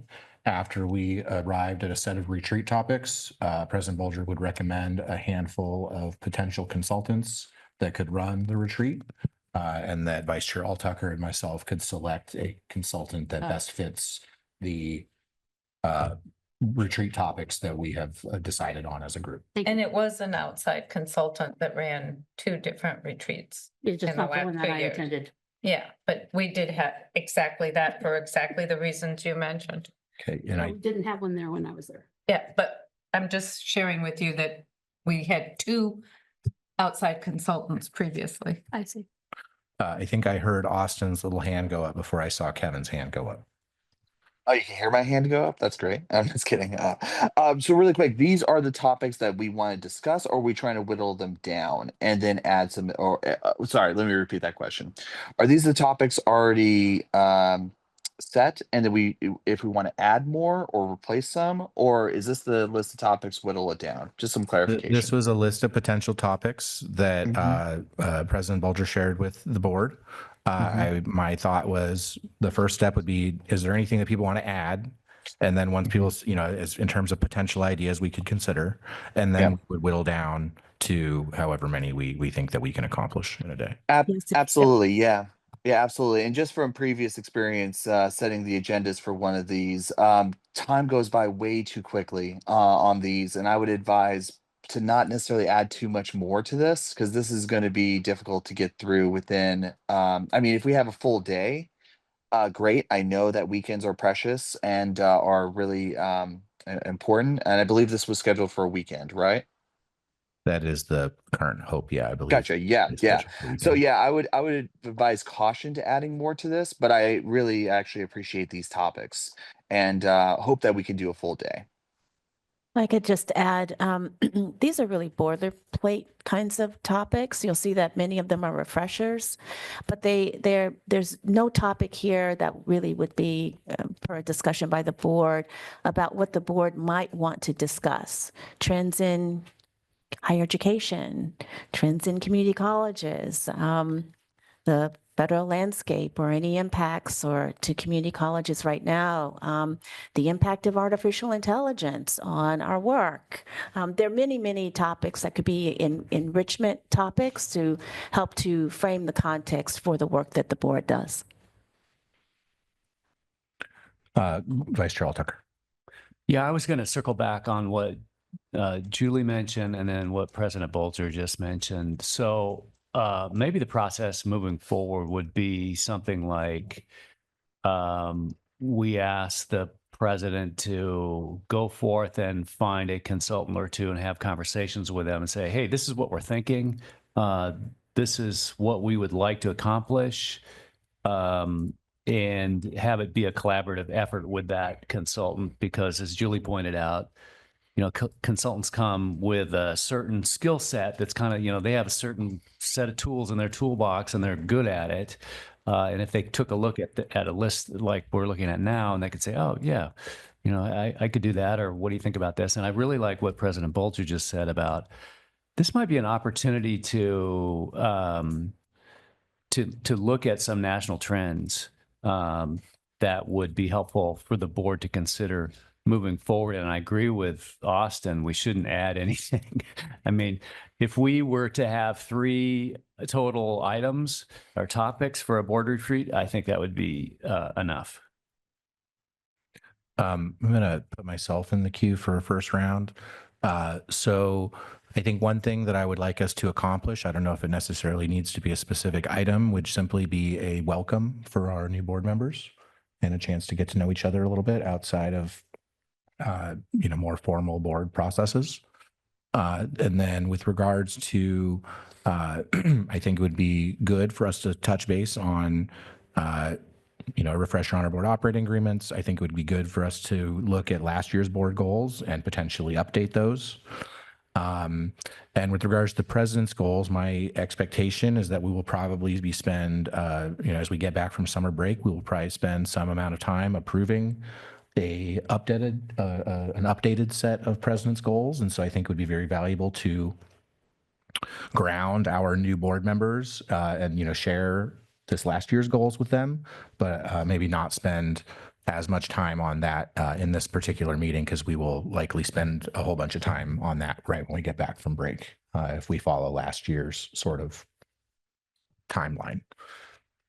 Board Member Maital, and then I've got Board Member Fulnegi. Yep, this one looks fine to me, and as President Bolger said, it's just pretty boilerplate, and with a skilled facilitator, we might actually move faster than you know, there might be some space for an enrichment opportunity and I like that idea. Just wanted to underscore that a few years ago, 3 years ago, or whatever it is, we had an opportunity like that. We were given a copy of, I think it's called The Great Upheaval. Is that right? The name, the title. And so I don't remember the guy's last name, Scott something or other, came and spoke to us, and it was great. It was great to think about things through that lens and not the sort of standard set of lenses that we as a board operate. And of course, that book, of course, has guided, I know, a lot of your thinking and strategic work going forward. So for us to get an update perhaps on The Great Upheaval, because it was predictive, and here we are 3 years later. Well, how much of that has come to fruition, and how might they adapt their own predictions? Board Member Fulnegi. Yeah, really quick. I also feel like there's going to be a lot of great opportunities for learning for our new board members in the onboarding process. So we don't necessarily need to take up that much time and the retreat for that. That being said, introduction, so forth, very, very important. I will say that having set these agendas before, there is a collaborative process with the president, chair, and vice chair with the consultants and with the trainers. And it's really fascinating how, as you guys walk through the agenda, they'll be like going, okay, I need an hour for this. I need, you know, at least an hour for this and stuff like that. And it really fills up the agenda, and it fills it up very quickly. So again, Kevin, you mentioned that as a thing that is a part of the process when a consultant is involved. Again, this agenda will fill up pretty quickly, even if we have a full day. That being said, I am open to these conversations of what are some other areas that we want to just keep in mind of. And again, I hope we can do a full day on this because I think that these topics are something that we can cover very thoroughly. Okay, I didn't hear any additions. This would be a very full day. Is there anything that folks think we should maybe deprioritize or, prioritize within this list? Or we can just move on and figure it out later. Board Member Weisman. and Well, then I Board think, Member- having actually done a retreat for boards before, and thinking it through, part of board orientation and welcome and what you had just talked about includes then, the board responsibilities, it's like a refresher, like here's what it looks like. I know I would have appreciated some of this when I got onboarded, had to learn things the hard way a little bit. And so I'm still getting my feet underneath me. But I think, I think that a good facilitator can move us through that introductory kind of board responsibilities, what our operating agreements are that we went through, and move on to kind of like the next step, right? Which is then, hey, here's what the board's goals have been. Here's the relationship that the board has with the president, like that kind of thing. I think if any of these disappear, it's the board's self-assessment. It could be the results, but I think that might be something that we could actually, the board today are self-assessing ourselves. Some of us won't be here on the meeting in July. So, and there'll be 2 new board members for sure. And so they wouldn't be part of that self-assessment. So it's possible that if you're going to remove anything from a retreat in July with new board being seated, that self-assessment could be removed. And then, board goals, it's like, feels almost too early for board goals when you have a brand new board. And 2 of them for sure are going to be brand new. So board goals, board self-assessment might be a little too early. We may want to just do a half-day meeting with the board to address those later, like in September or something like that. So that would be my kind of bigger picture ideas about it. I wrote that down and I will include that when we discuss further. Board Member Gibson? Thank you. I would just say that you should have the incoming student representative there completely. So. Yes, thank you for that, Trustee Gibson, because I think she had to leave a little bit early, but this summer, I understand from our meeting, our conversation is that I think she'll be here this summer. So she, with the pleasure of the board, could be involved. I appreciate that feedback. Would there be any reason for the existing board, including potentially members that are phasing out, to talk about the self-assessment before they leave, or who should talk about that and when?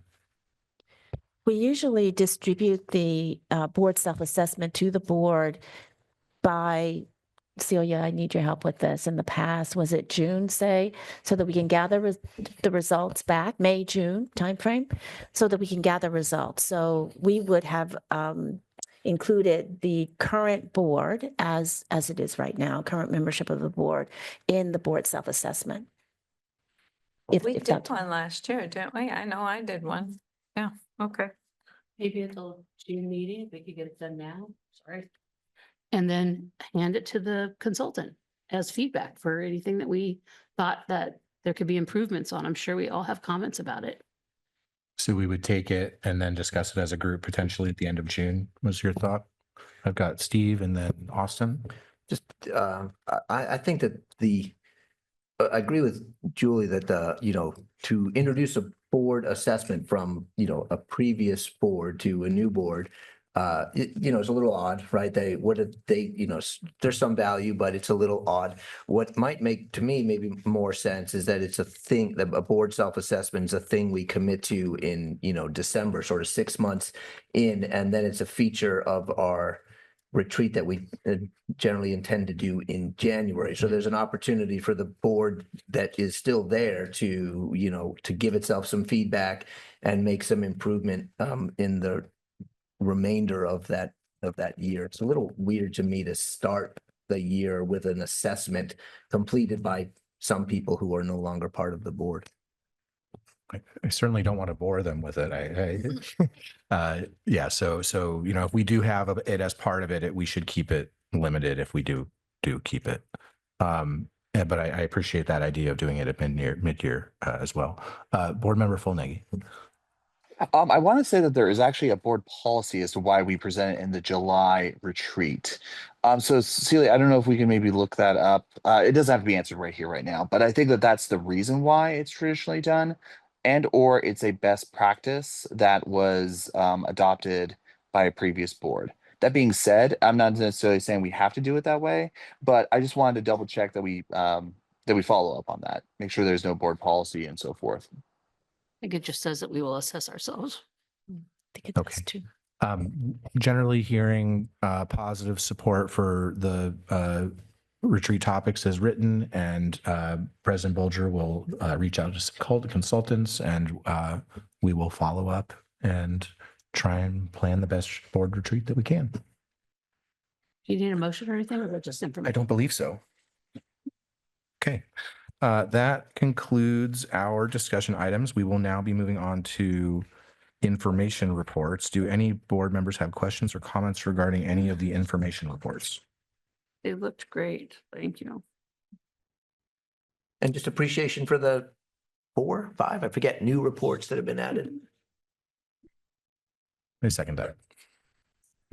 Okay, moving on to closing items. Are there any board member questions or comments? Wait, excuse me. I'm sorry.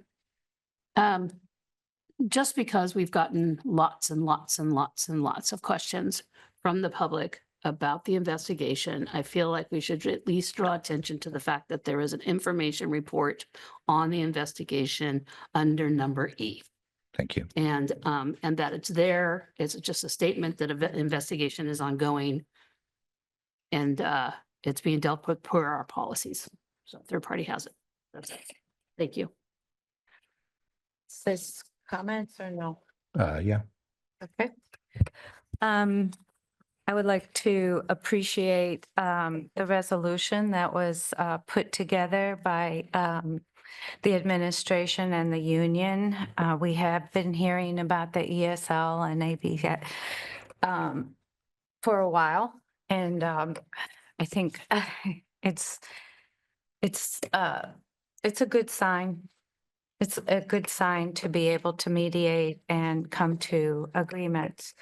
I'd also like to appreciate the focus on the arts. Being a member of an art cooperative, the only art cooperative actually in Florence, I absolutely support and appreciate. And I think it's always reaffirming, having been an educator for 40 years, that when students have opportunities to internship and do things hands-on, as we heard from the students in the Art 292 program, they grow by leaps and bounds. They love it. It's a win-win all the way around, even if they have to do, oh gosh and golly, some conflict resolution. Imagine that. And I'd like to say something about conflict resolution. I hold 2 master's degrees. One of them is in educational leadership. I've been in education at all levels for almost 50 years. We model. That's what educators do. And so how we talk to each other and how we choose to resolve conflicts, okay? And some of them are really tough, okay? And some differences of opinion are tough. But how we choose to do that is very, very important. That, in my point of view and experience, is the most important optic that we give to students, faculty, staff, community. That's the most important optic. Showing each other respect, even under some of the most difficult types of situations. So for the duration of my time, because I chose not to run for reelection, The duration of my time will be spent in emphasizing respect, how we can come to resolutions. We have some tough decisions in front of us. We have a even numbered board. We understand what that can mean. And we just need, in my view, to go forward kindly, respectfully, and I will do everything in my experience of my 71 years, okay, to encourage that tonality and that way of doing things. That's all.